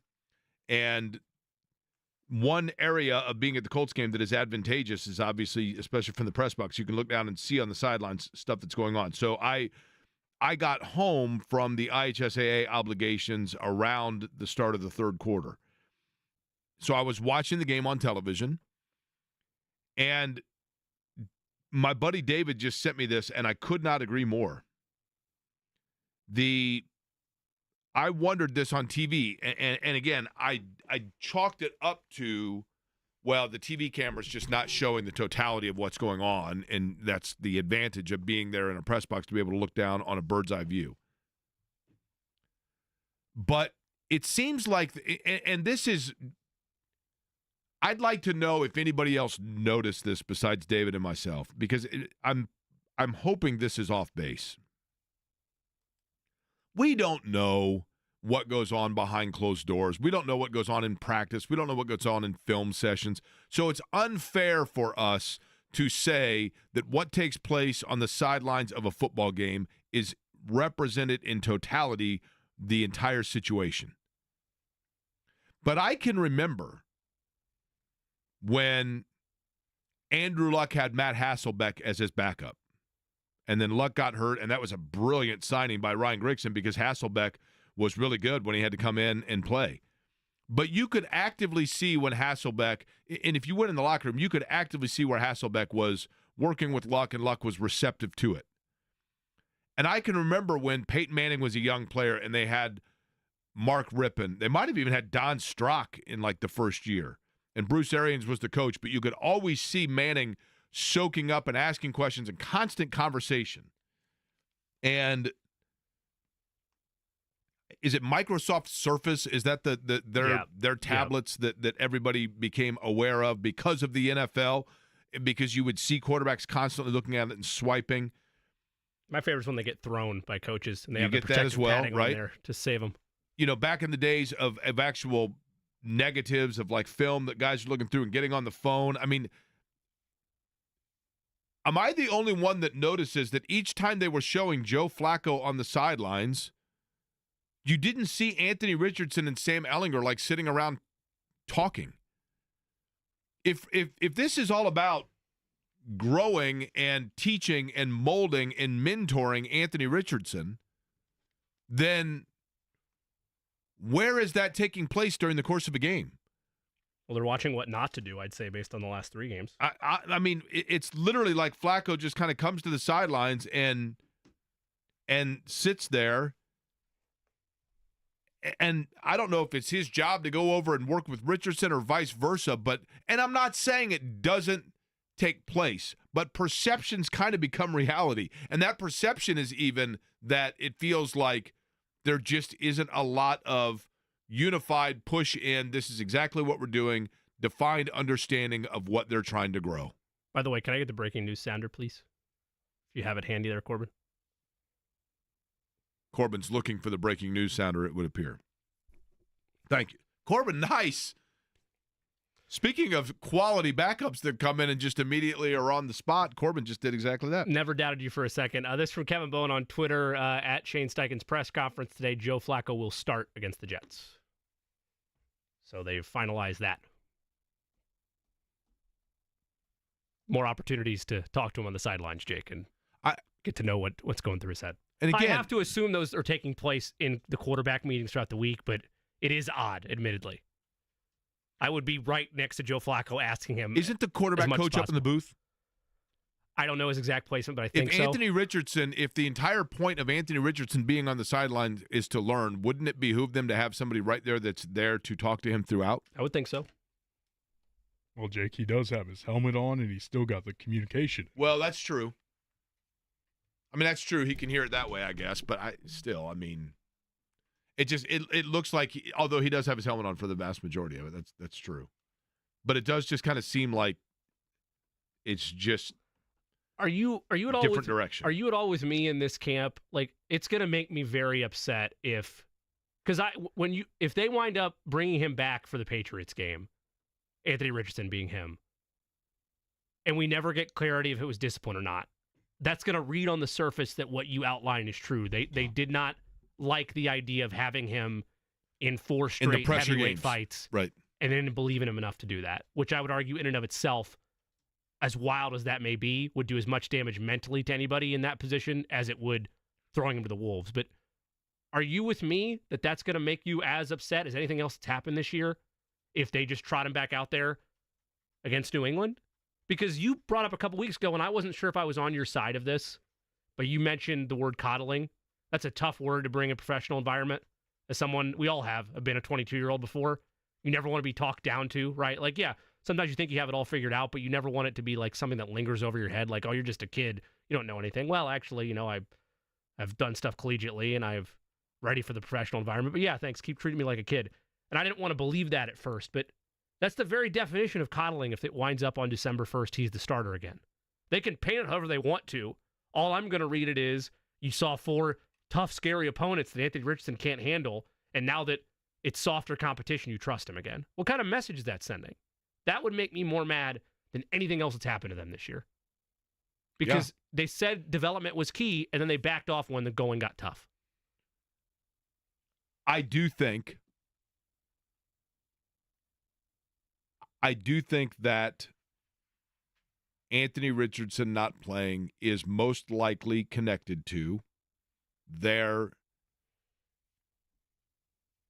displeasure with the way Anthony Richardson was approaching the job. And that's not to say I think the Colts simply felt like Anthony Richardson wasn't at no fault. Again, there's 2 ways to look at it. There's Johnny Manziel, right, who's just a jackass. Famously did not watch film, has said that publicly. And then there's Jamarcus Russell that, didn't do anything at all and was just lazy. I don't think it's either of those 2 things. I think it's just that Anthony Richardson, because of his youth and his inexperience in games started, wasn't totally aware of all that is expected in terms of and the workload that goes into being an NFL everyday starting quarterback. And he was drinking from a fire hose, and they just said, you know what? It's one thing to ask a guy to learn how to get his footwork right and to learn how to understand to read defenses and watch film, but it's another thing for him to learn even the time. Like, we knew going into it that this guy was going to have to learn to do those things. We didn't realize that he was going to have to learn how to manage the time to do those things. And so we've got to step back and reset this all the way around. But the reason that bothers me is because all last year, they claimed that he had the opportunities because he was hurt to sit and learn, and they said he did really well at that. I know, but I'm not talking about his ability to comprehend it. I'm talking about just once the keys were handed over to him, the fact that he was expected to be a locker room leader. And I think at this point they just said, you know what, we are going to reset all of this. By the way, we will come back with Jimmy's plays of the day. I do want to let people know I went back and forth on this because I understand that people may want to go over to our sister station WIBC, and it's my job to make sure people are listening to this radio station. I do understand, but Richard Allen has been found guilty on all charges in terms of the Delphi murders. That news just coming out. I am sure over the course of the better part of the afternoon, WIBC will be covering all of that. And, I could not have mentioned it, but it would obviously be very naive of me to think that people wouldn't be aware of it in some way, shape, or form if that is news that they so choose to seek out. Jimmy will come back. We'll do his plays of the day, and we have the giveaway for the Drumstick Dash. We could actually do that right now if you'd like. The Drumstick Dash is fantastic. Thanksgiving morning takes place in Broad Ripple. You can move your feet so others can eat. I've done a lot of work with Wheeler Mission. I'm a huge believer in Wheeler Mission because they give an opportunity for people that are simply trying to get in the right direction. I've done awareness for people that are not only having housing at Wheeler Mission, but taking advantage of the Wheeler Mission programs through sobriety and other things that they're looking for. I'm a big believer in what Wheeler Mission does, and their biggest fundraiser of the year is the Drumstick Dash, which is a ton of fun. It's designed to be fun. Not necessarily if you're a competitive runner, that's great, but it's designed for you just to go out, have fun Thanksgiving morning so that you can eat a lot of food on Thanksgiving and not feel guilty about the caloric intake, but also to know that you are helping others out by getting exercise in what I think weather-wise is going to be a really good morning on Thanksgiving. But the Drumstick Dash is a fundraiser, but no fundraising for this one because we have a ticket to give away for those that want to do it. We have one to give away right now, an entry for the Drumstick Dash. 239-1070 is the telephone number. We'll do it for caller number, we'll say 3. If you're the third person to call in right now, then you're going to be running on Thanksgiving morning. Jimmy's Plays of the Day are next.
Today's plays of the day focused on Monday Night Football as well as one play in the NBA. We'll start first in the association. I'll take the San Antonio Spurs to win the money line outright over the Sacramento Kings. They host them in San Antonio. Monday Night Football tonight between the Miami Dolphins and the Los Angeles Rams.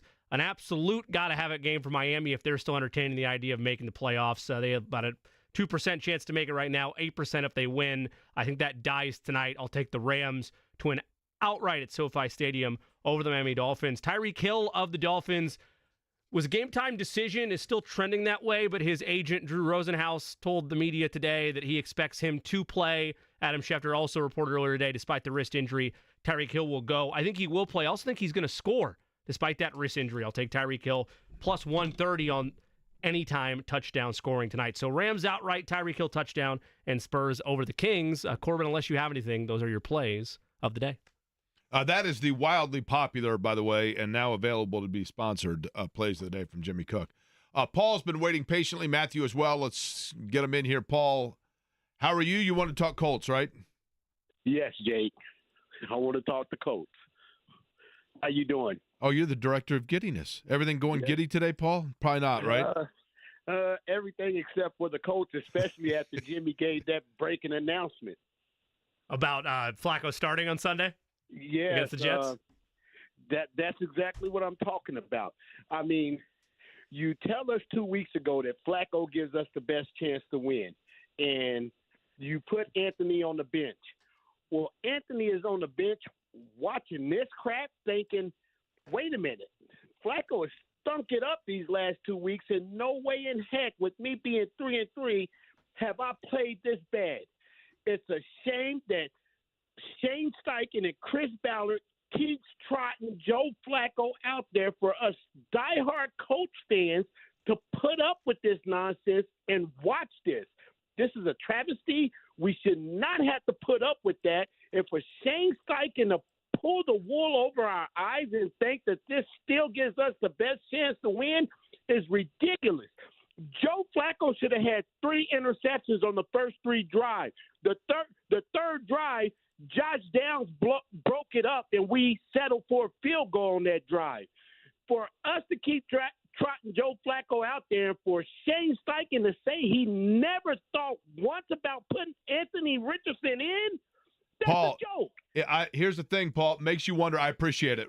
I appreciate it very much. I love the passion, by the way. I love when Paul calls in. Oh, yeah. Makes you wonder where all the calls are coming from, for sure. I mean, when you know, does Steichen have autonomy on it?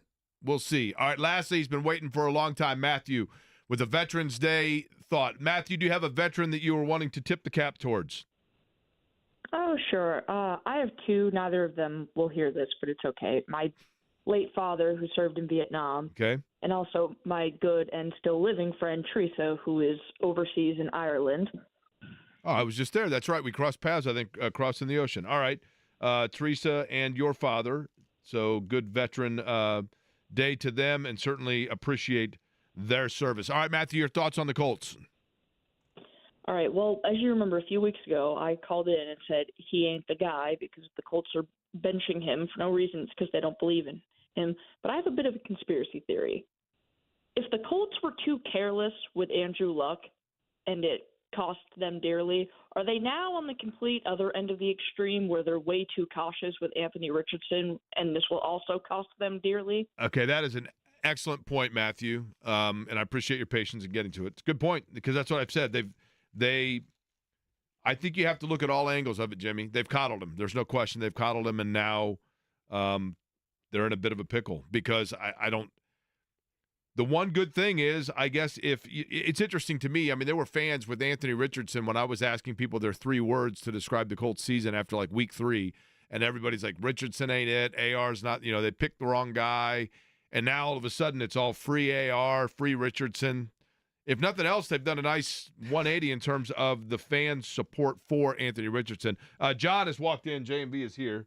I think fans are realizing what I talked about 2 weeks ago, which is the panic of July 2025 with still more questions than answers. Because the playoffs, I mean, I get they're mathematically alive, but they're off the table. Like they're going to go 8-9, just miss it. We'll be back square one. John, you got a big show lined up? The place is on fire. I mean, why would he even think about the playoffs? This has nothing to do with the playoffs right now, does it? There's no way. This is all about a guy that at some point they stopped believing him and they no longer believe in. I said it at the time, if you ever yanked him from this situation that was non-injury related, he would never play again. And if you, in the last 2 games, witnessed this, right now it's a better time than ever. And I don't think, Jimmy had mentioned maybe it has something to do with what, the losses yesterday, Denver losing, right? And maybe all this is. I just think it more has to do with them making the wrong pick, and with that in mind, everybody is going to take the fall. And you've seen the not so subtle change with everybody regarding Shane Steichen, and he's a part of this now too. So, yeah, this is complete and utter foobar at this point in time, and that's not overstating it. Zero direction, right? Zero direction. None. And, the common denominator obviously has been with ownership and Chris Ballard. So that's what it has been. Well, you over can't the change years. one of those guys. And now, there's no doubt. Now you have Pat McAfee swinging. You have Jeff Saturday swinging. I mean, those are first times right there on this organization. So this is real. And those guys, who do they talk to a lot, right? Or at least Saturday, right? They're the only ones probably that do. They have better insight than any of us right now. So, all right, John's up next. We'll be back with